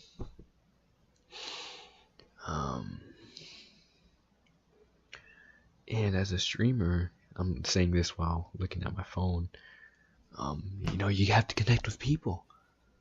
You have to connect with the audience. You have to keep them, talk to them like they're human beings. These people are giving their time, their living, of their comfortability, of their attention to you. Connect with them. They feel a presence with you. They want to get to know you. They see something in you. A lot of people are lonely and they want to spend it with somebody. If they're going to spend time, watching somebody, give them a reason to watch you. Connect with these people, man. A lot of streamers, they refer to their audience as chat. What do y'all think, chat? What should I do, chat? These are human beings. These are supporters. Don't dehumanize them. They look up to you in some way. Guide them onto a better path. Give them new ideas. Give them new insight. Because people are lost. People are lonely. If they give you some attention, if they want to speak to you, if they want to be their friend, be their friend. They're not a subordinate. They appreciate you. And my favorite streamer, Etika, who was just always worth watching streaming. He was always himself.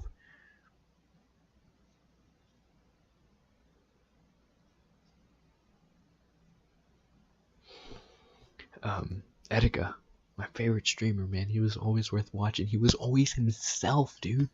He was always himself. And he was happy. He was sweet, dude. I watched him. There was a time I really didn't hang out with friends. I couldn't really hang out with friends. I was stuck at home. But he liked, Nintendo. He was into Smash Bros. He made shit cool. He was black. He was a black Smash player, but he wasn't fucking nerdy with the fucking type of nasty hair. He was a cool looking fucking dude with a big old like Guile straight flat top. Bro was sick. He was popular. I have a shirt that I gave to a friend who really loves him also. It didn't fit me, but it was a 200,000 subscriber tee. And keep in mind, this dude, like, years after, reached millions of subscribers. Millions, but million subscribers at least. You know, I was there growing with him. I gave him audience. He always, you know, connected to you. Sadly, oh, I loved him. He was very charismatic. He was very loving, but sadly he committed suicide in 2019. It was. Iceman Etika was a real one.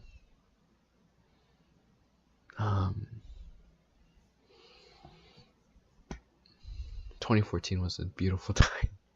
being into Smash, being into Nintendo. He made you hype. He was your friend, dude. He committed suicide, sadly, dude.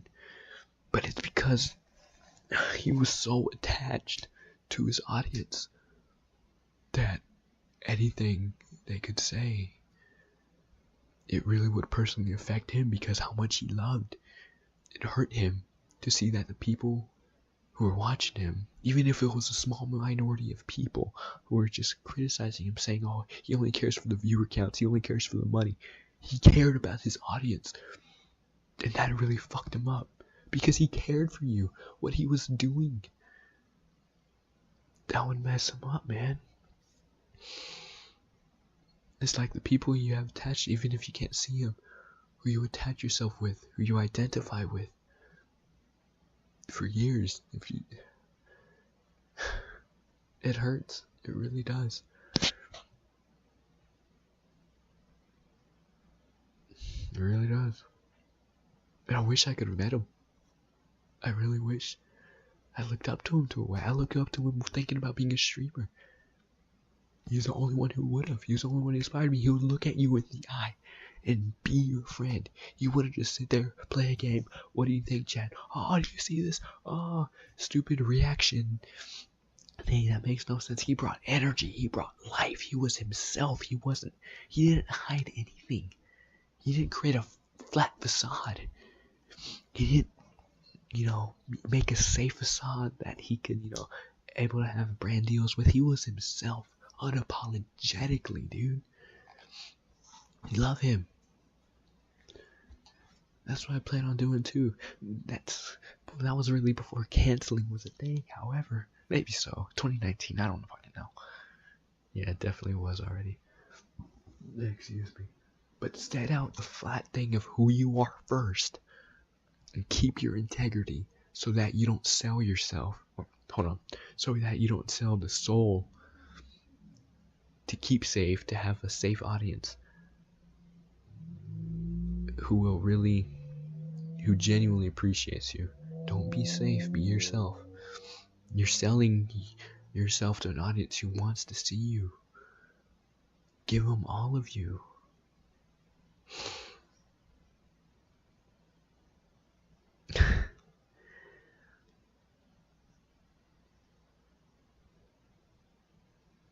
I once sold an Animal Crossing item to some OnlyFans girl Etika followed on Twitter. Etika was wild, dude. He was, especially later, after Smash release and around or Smash 4, after Smash 4 release. Because he was, that was when he was growing, was with the Smash 4 release, but like Smash Ultimate releases, that's when he was getting a little wilder, That he was growing, he was making more money, he can grow a little wilder, but the Fauci situation was like an evil parallel. He was too connected to the chat and went to manic episodes on stream because how much the chatters got to him. Yeah, you gotta keep an integrity. You have to be you just have to be strong. You always have to have a strong mind to not let anything, trolls, really get to you. And that's when, I don't know what else to say. Just you gotta have a strong mindset, a sense of security of who you are, and how people really view you. People love you, dude. People are reacting with you. People are typing out what they think, reacting with you. Whoa. They want your energy. They feel your energy. They wish they were there next to you, dude. But like an all timeline. Yeah, fuck, it fucked him up, dude. And I hope it doesn't mess me up like that. It really doesn't. I really hope it doesn't. And I'm telling you this. If it seems like it is, I want one of y'all to let me know. Don't be fake. Be real. Say, hey Nico, you know, you're being a little too deep in this. You're taking this a little too seriously. Maybe you should step back and calm down. And I'm telling you this. I'm telling you this so you could tell me this. You could tell me my own words. So I could keep my integrity, keep my soul intact, and keep my focused well. Because I want to influence people to be better. And I want to keep myself to be learning and to be better. I talked about this in my last stream or last video, whatever. There's this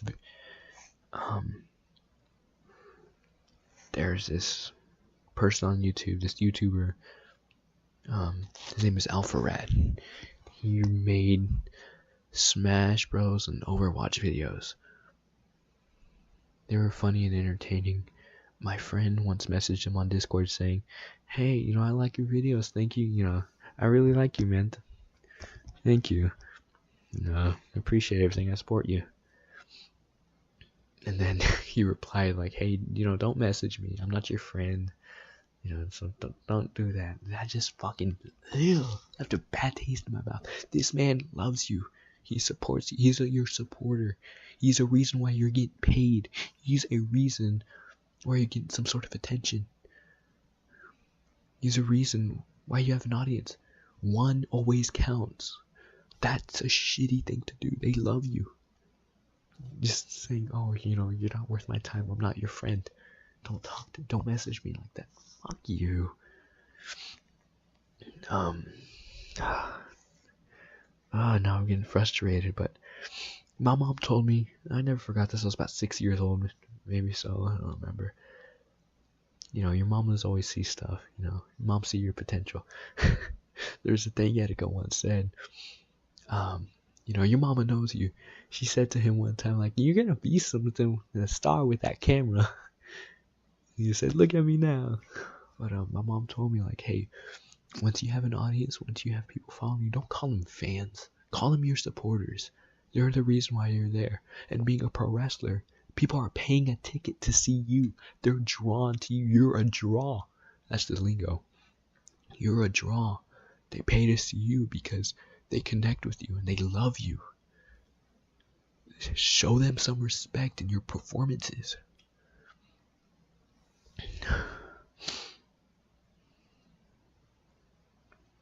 I'll probably only talk to minors. Yeah, and you see his bleached hair like all other fucking Californians have. But that was years back. Probably like around 2018, 17. Maybe even before then. But still. I think that's why Germa is such a popular streamer. Yeah, I started watching Germa clips because one of my friends, Trip, told me, you know, he's like, bro, Germa's so funny. I still watch his clips and he's so fucking sweet. He knows that people are his fans, so he always tries to go extra mile and do cool stuff for them. Because they're your friends. They want to be your friend. They wish they know you. They wish they met you. They wish they could hang out with you. They wish you could go to the mall, go to shopping with you.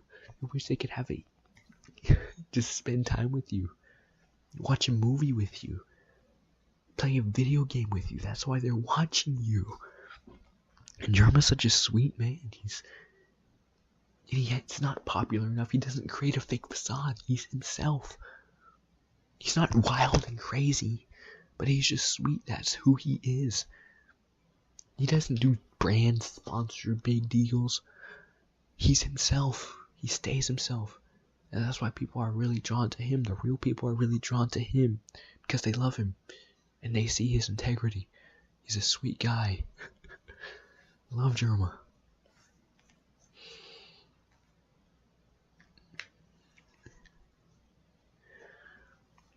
You drop a sweet. I can read my chat on my phone and I see how fucking crazy I look staring at the fucking camera. I want you to fucking listen to me, okay? 6 people watching. Who would care to watch me? What do y'all think, chat? Who would really care to watch me?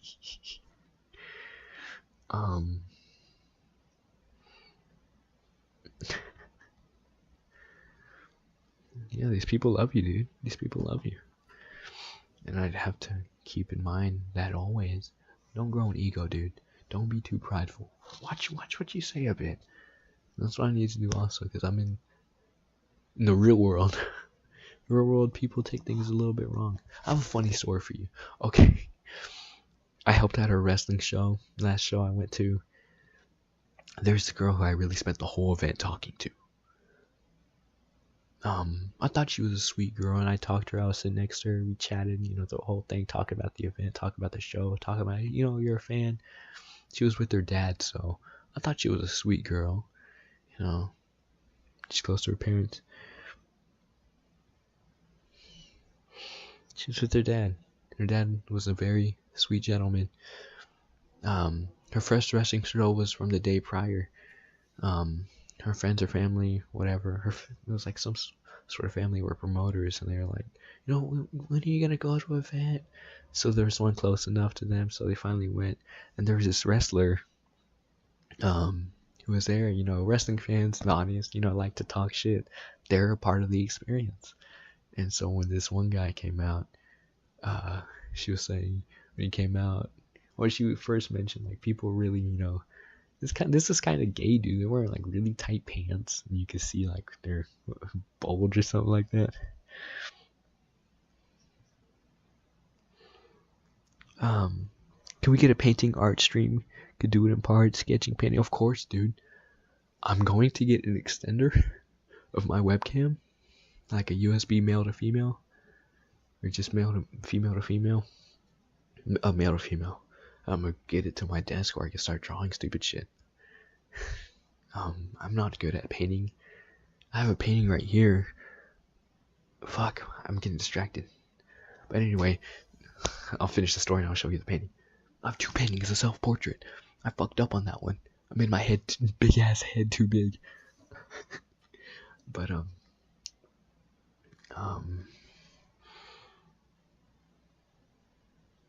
and she saw a wrestler, and she was told me, she saw him and she went, and then she said, bro, his face just went, it went white. So I talked with her. My phone was broken at the time, but she was, talking to me, this is my second show, I'm here for this guy. And I was like, wow, she's sweet. And towards the end of the show, she said, hey, you're gonna be the one, are you going to the one, in 2 weeks, which is the show is tomorrow. I said, yeah, of course, yeah, I am. Yesterday I found out, he messaged one of my classmates, or they talked to him. He said, yeah, that girl, she texted me saying, hey, did we have sex? Because I have herpes.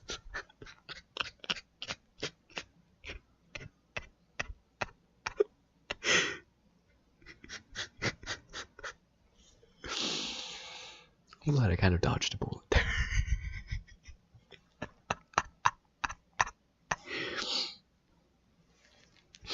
Alright, can we get what do you mean art I've seen you create? Have I shown you something? Are you from Evan Likes Games?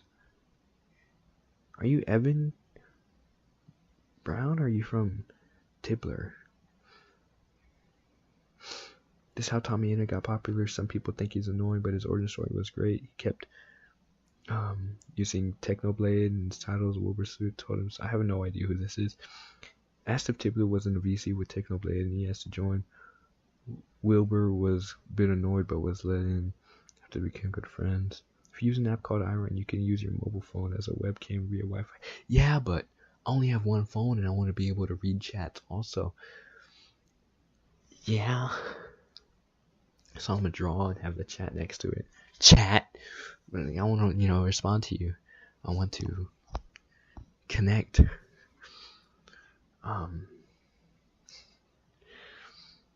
If you, I'm a bit slower, but I was talking about the fans, talking to big guys. Yeah, I don't know who Tommy Ian is, to be honest with you. I'm sorry, I don't want to ignore you, but I have no idea how to fucking comprehend this right now.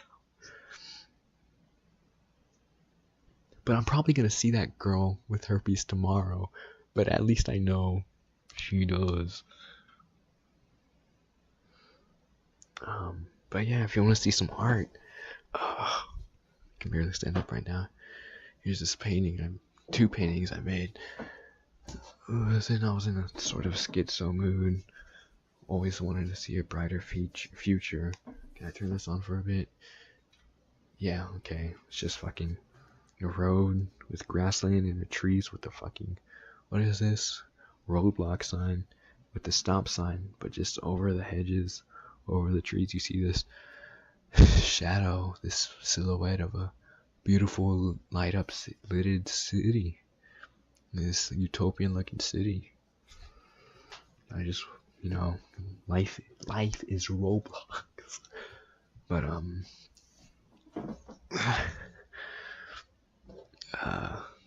always see for a brighter future. If the road is closed and you see that, might as well get out the car and just walk through the forest and see that light you want. Here's the self-portrait, my very first self-portrait. I'm pretty sure it was. It's this. I fucking messed up. I didn't put enough hair, so it looks like my head is. Or I probably messed up fucking drawing the head. I made a really good outline. But my big ass, my head is hold on. I mean, yeah, my eyes aren't that close to my head, right? Maybe so. Look at this fucking round ass fucking. But yeah, this is a self-portrait of mine. Looked cool. I'm like, this is my fucking style with simplicity, but also complex and schizo looking. And Y2K inspired, very digital. That's just my thought. That's just my idea. It's my art style, and I still utilize that in visions, which is pretty cool. I hate simplified, flat corporate art, but I realize I make flat art, but it's not corporate. It's still complex, childlike, and creative.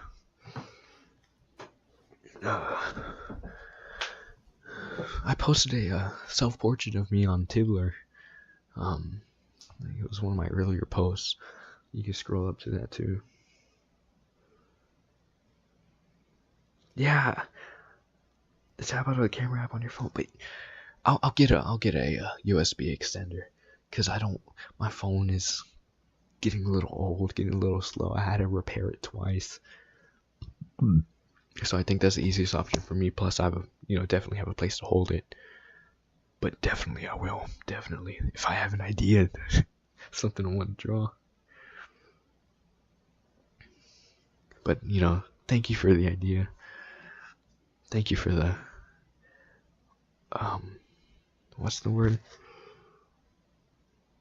Consideration of just what am I trying to say? Thank you for wanting to see something of me. I appreciate it. I don't even really know you. I don't think I know you, maybe so. I don't know. Oh, that looks sick, but I'm just gonna push that back. Trying to accommodate, but I will deliver that one day. I'm glad you care enough to give solutions. I appreciate that very much. Thank you.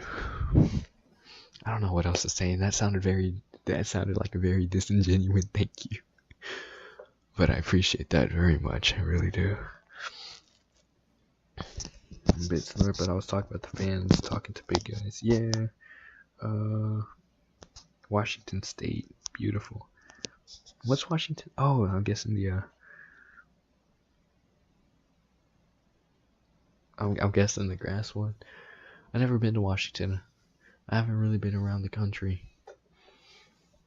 I want to travel the world though. I really want to.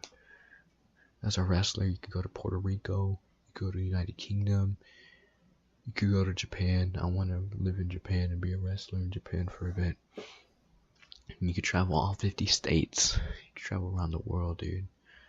I can't wait to do that. Mexico. I want to wrestle in Mexico, dude. I want to wrestle in Mexico. I don't know how to speak Spanish, but I'm fucking Mexican, dude. I mean, I'm brown, but that's because of tan outside.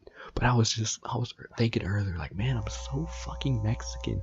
My grandparents, my great grandparents, my parents, all of them are just fucking Mexican. So I'm just fucking, I am Mexican.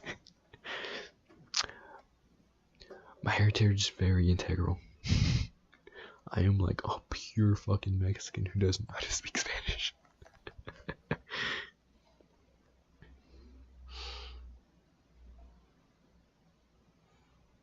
No, nothing new messages. I'm gonna check Tibbler. I got 2 notifications. Favorite your post, stay posted. Fudge right now. Stream is up. Thank you, Bustalamo. Thank you, Jumpman. Tibbler's cool, bro. I love Tibbler. If whoever isn't on Tibbler right now, you sign up now before September 1st, you'll have a forever boosted account with what's the word? Be able to see, more. Have a better view count. You'll just have perks that you won't get afterwards. I can't think right now. You'll have more visibility. You have more premium posts, more options to have more space, more customization of your own personal profile. Consider it. We're going to try going to Washington State December. November, December. Do so, man. Gotta go for me. I got an opportunity I want to check out for make sure it'll be cool for sure. Yeah, dude. Tibbler's a fun app. I'm excited for the live stream release. Yeah, I won't be here. I don't think I will stream on YouTube once Tibbler goes down, man. Because I'm gonna do some Tibbler gaming streams. I might do Fortnite. Fortnite is fun, bro. It's fun. Don't take yourself too seriously with gaming. I'm gonna do like Street Fighter 6. Definitely. Fucking love Street Fighter. Mortal Kombat. If I can, I will. I don't know what I want to continue on doing first. What was I gonna say? But yeah, I'll definitely do more of these streams. I'm not eating cereal right now like my traditional Nico rambling videos. But Tibbler will be the place to go. I won't stream on YouTube. It'll be Tibbler.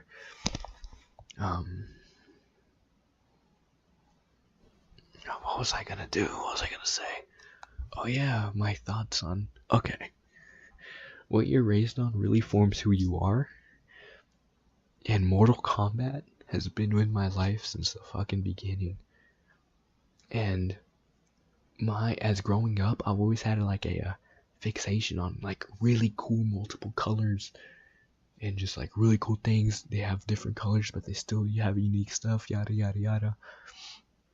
And like with the color ninjas, Ermac, Scorpion, Reptile, Sub-Zero, Tremor, Rain, like it's just different, it's the same thing but different colors. Power Rangers, Time Force is the best season of all. Different colors, different fighters, and that, that's something that formed in my autistic ass brain. But I've always had Mortal Kombat, man. I have those Mortal Kombat on my grandma's Super Nintendo. Mortal Kombat 4 on the PlayStation. Mortal Kombat Deadly Alliance. I'd play on the PlayStation 2 with my brother. I have a copy of Deception. It was a limited edition copy of Deception. Sub-Zero. It comes with it's a cool little bonus disc, and I bought it and it came with the person who was selling on eBay a official Mortal Kombat guidebook comes with like renders of the games and the inputs. I love it. It's really cool. I love Mortal Kombat. And MK9. that game really solidified my. I played it at my friend's house. I'm not. I first saw it at my cousin's house. We'd play it, and I was just so fucking fascinated by it. I loved it so much. I asked my cousin, "Hey, can I have this game? Can please?" And he let me have it, and it was just so fucking fun. Scorpion and Sub-Zero are the coolest thing. I'd always play more so Sub-Zero because that's, second fiddle to Scorpion, second popular ninja, and plus I'm a younger brother. I'm player 2, Sub-Zero. I like blue better than I do red or yellow. Sub-Zero. I made Sub-Zero in MKX and MK11. I don't really know much about MK9, to be honest. I played it because that for my love, it was all fucking cool. The big old, the female ninjas had huge fucking titties and tiny waist. Like, I wish they'd bring that back. Like, please bring us back the titty ladies. It's pretty hot. Boobs are cool, dude. But yeah, that game kind of formed me a bit. And one thing I've noticed,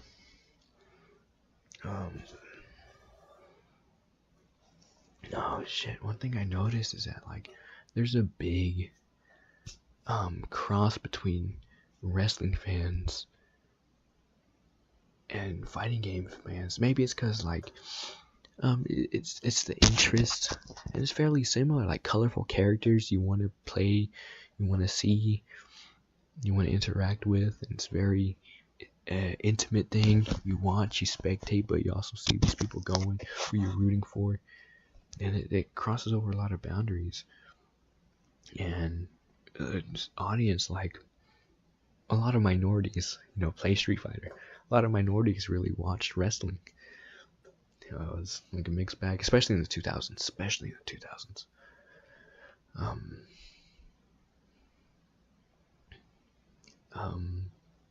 Yeah, I just noticed that it's a very the audience really crosses over.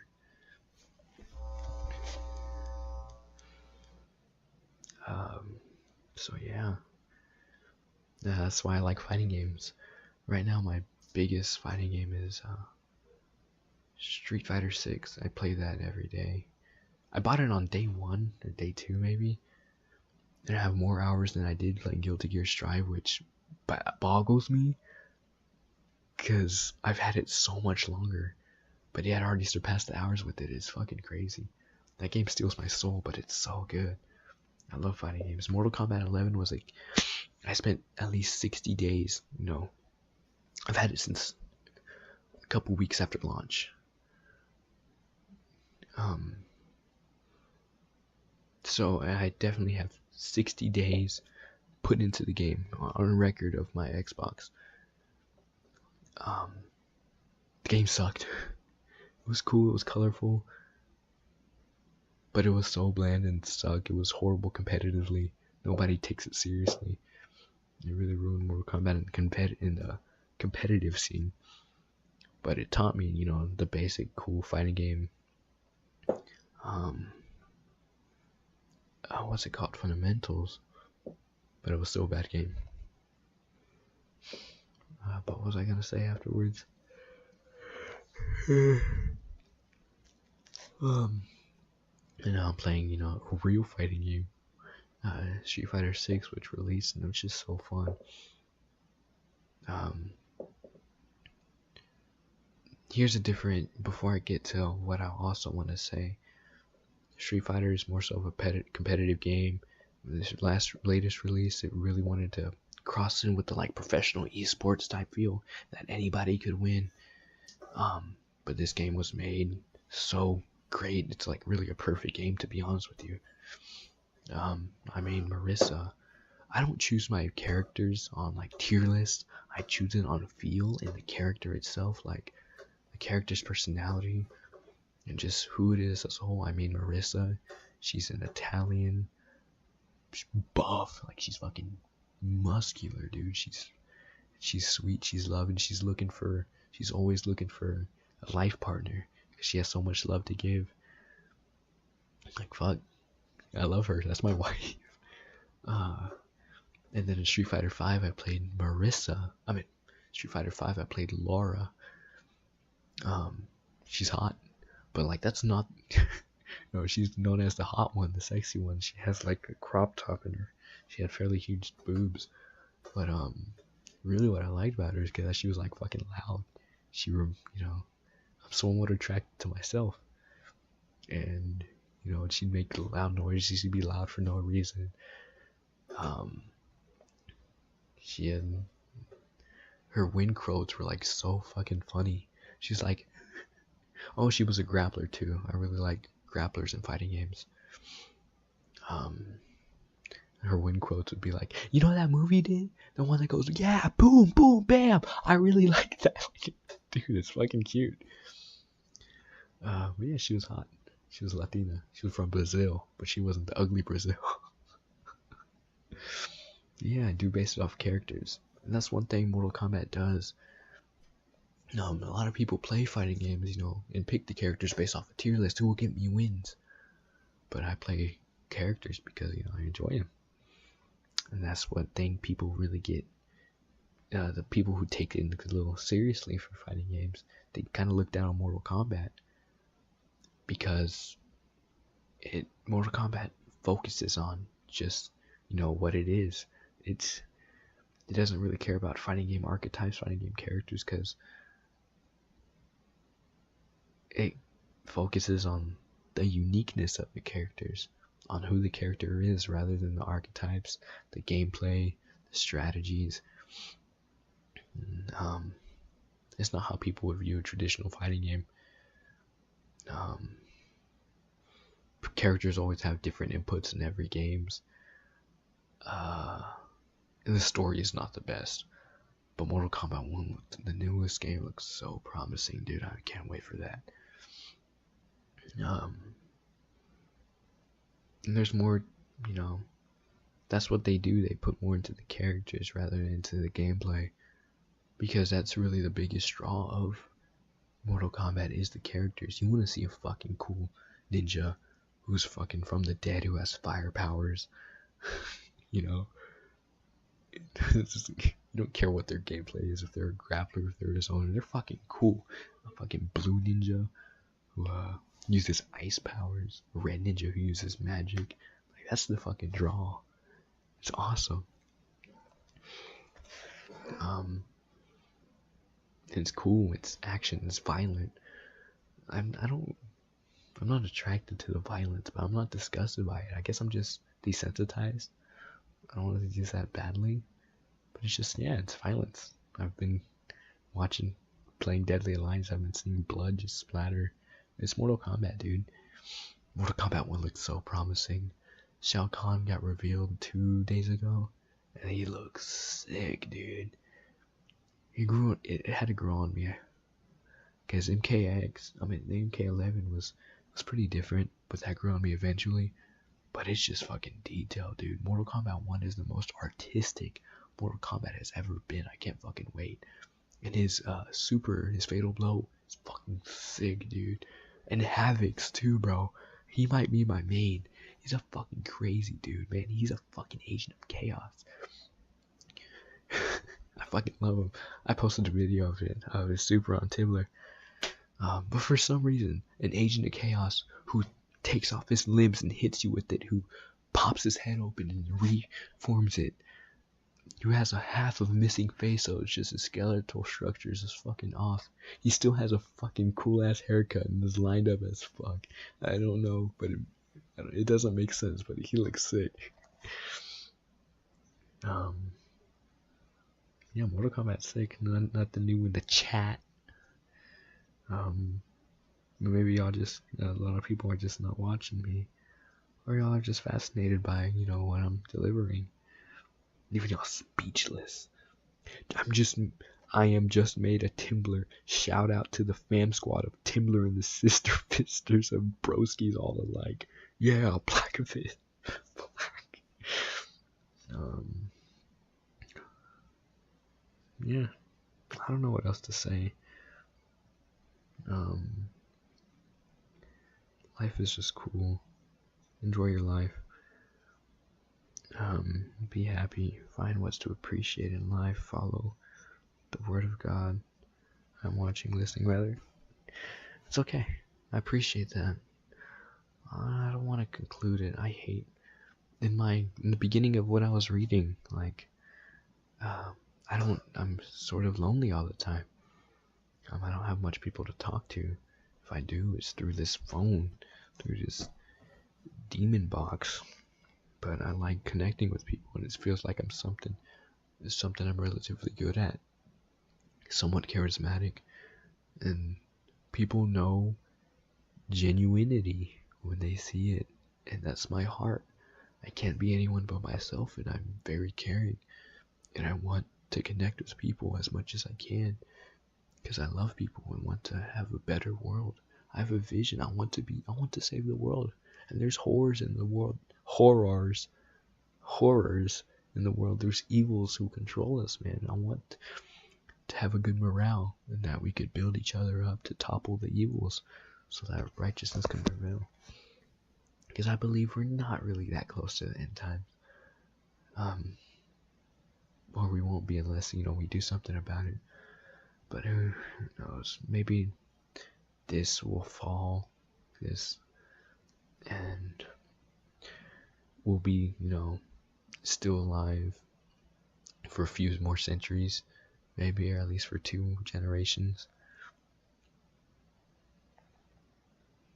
Mazza Swag Cashman.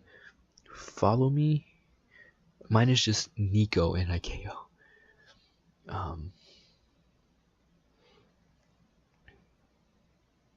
With the demon box.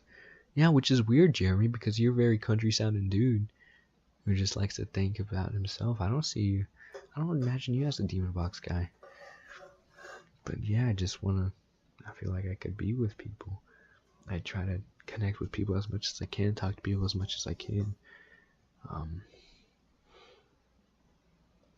it feels, I like texting, I like being with people.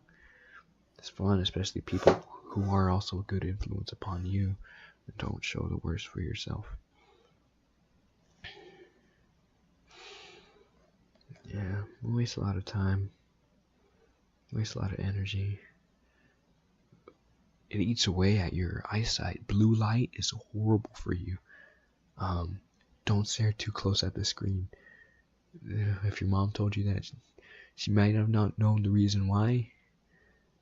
But blue light, it damages you, dude. It damages your eyesight. Which blue light, it comes from off your screen, your TV screens, your monitors, your phone screen. Have something that, dulls it. If you, a way to heal your eyes is rubbing raw egg whites on it. And another way to heal your eyes is laying down in the sun and like taking a nap while the sun is above you. That also heals your eyes too. The sun doesn't give you skin cancer. Solar radiation is fucking bullshit. God made the sun. It won't kill you. It won't kill you at all. Sunscreen, being out in the sun, does kill you. Because you're not supposed to have things that block you from the sun. The sun is there. Vitamin D is fucking needed. Skin cancer grows as correlates with more office jobs. And luminescent grows because people are just stuck there with fluorescent, unnatural lighting that they just, are under all day. And that gives you, blue light, artificial light you give. That's not the sun. That, becomes your source of light, which isn't natural, and it fucking gives you skin cancer.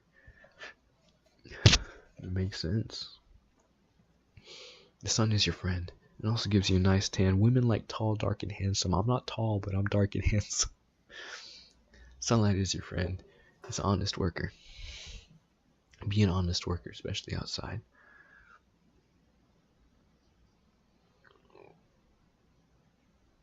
I sound like a country boy, but from the country. I didn't know that. My goal is to get away and be in the sticks. real. Worry about screens affecting my eyes, and you want to weld with bad eyes. So far so good, but I worry a lot. Thank you for the eye repair advice.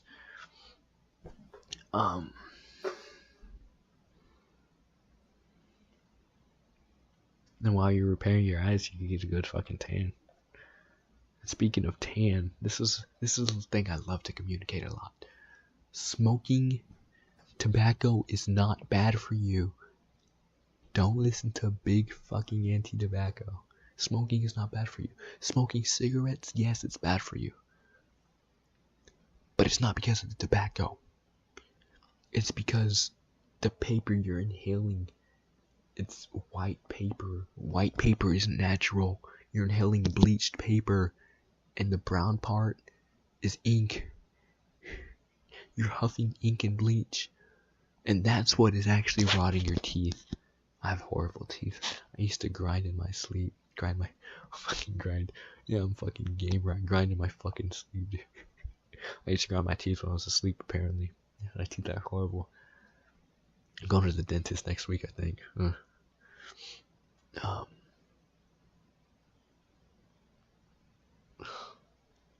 I just want to at least keep this. It looks charming, and I think I'll be really handsome in Japan doing that. The Native Americans, after a long, hard day of hunting, of gathering, of cultivating crops, they'd end it smoking their tobacco. And tobacco has testosterone in it. That's why their faces were like very structured and very angular. And inhaling the fucking paper, it's very fucking, there's a lot of phytoestrogens in it. But that's why Native Americans were very fucking structured faces. Maybe Neanderthalic, but there is fucking a lot of testosterone in it. And with the nicotine in that, after a long hard day, smoking takes discipline. So you have to smoke after a long day's work, because that gives you another mindset to say, okay, I'm looking forward to something. You become addicted to your success after a long day's work. You know, do it today, do what you need to do, then do it afterward again and again. Honest living. A successful harvest, end the day smoking your tobacco. Successful hunting, successful gathering, successful traveling, smoke tobacco. It's relaxing way to end your day, so you keep moving forward and do the same thing tomorrow. They didn't use paper, they used wood pipes or some pipes, I'm pretty sure. The paper, don't inhale paper. Oh, businessmen, you can see the old businessmen holding the big cigars. The cigar paper is made out of fucking tobacco, dude. Cigar paper is made out of tobacco. Like it's all pure fucking tobacco. I want to probably own a tobacco company, because I genuinely care and genuinely see, the truth. Smoking is cool. Not only is it fucking cool, but it actually is healthy. But you have to have discipline with smoking. You can't just smoke just to have that good high of doing something. You gotta smoke as a celebration, as a reward, a victory. I did this. Let me do it again. That's smoking. It's awesome, dude. It's awesome.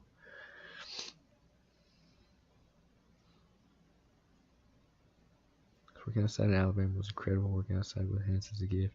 I like metal work because it's so hands-on, but I want to need something else. Fuck, dude. Maybe woodwork if that's something you want to do. I can't think of anything else. Fuck. Oh, the talk I had with the neighbor, man. He said, I see, you're a good kid. You're strong in your faith. And you really want better people. churches are always looking for someone to help. Maybe you could help, like, build houses for those in need, help at a soup kitchen, help at, I really need to do that. I need to help people more, not through words. Actions speak louder than words, so not only talking to you, I need to help people who are less fortunate. I am way too blessed for my own need. I'm too blessed, I'm too spoiled. I'm a man who needs to continue to grow to be a better man. Look at me, I'm a fucking man looking child. Look at all the figures I have. Fucking anime girl posters. Wrestling fucking posters. I'm embarrassed to be me. Because I feel like I'm still so far behind and so immature. But I still want to connect. I still want to be better. I know the potential I have. I know what I can do. I need to connect.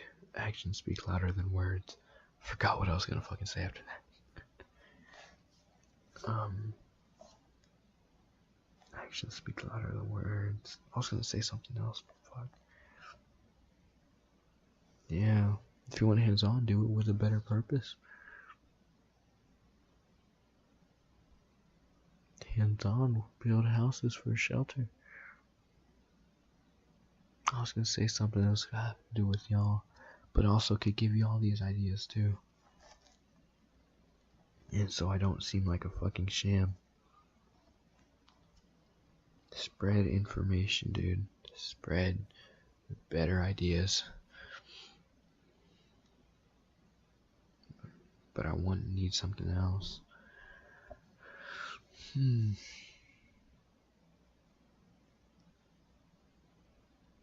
The woodworking. I think wood is fun. You can make your own little. You could carve. Well, you like hands-on, working really good stuff. Wood, you could start building like dog houses or really cool stuff, boxes. Start with the small things.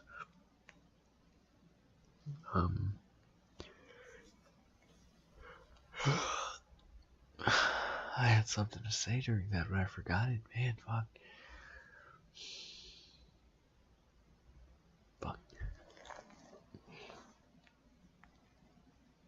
There's only one we're watching now. Yeah, it's 1 a.m. now, dude.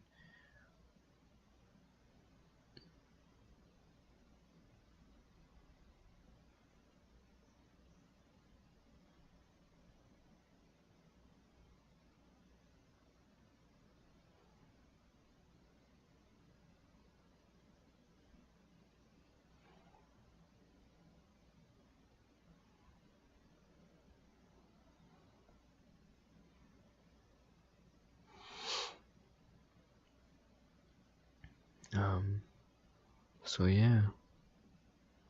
It's late. Rather is late. It felt like it's been 12:59 for fucking 2 minutes. But thank y'all. If y'all care to listen. There's only one watching it. It probably is you, Jeremy. So I think it's time to end it. Thank y'all. I love y'all. To the one viewer. You have a good night.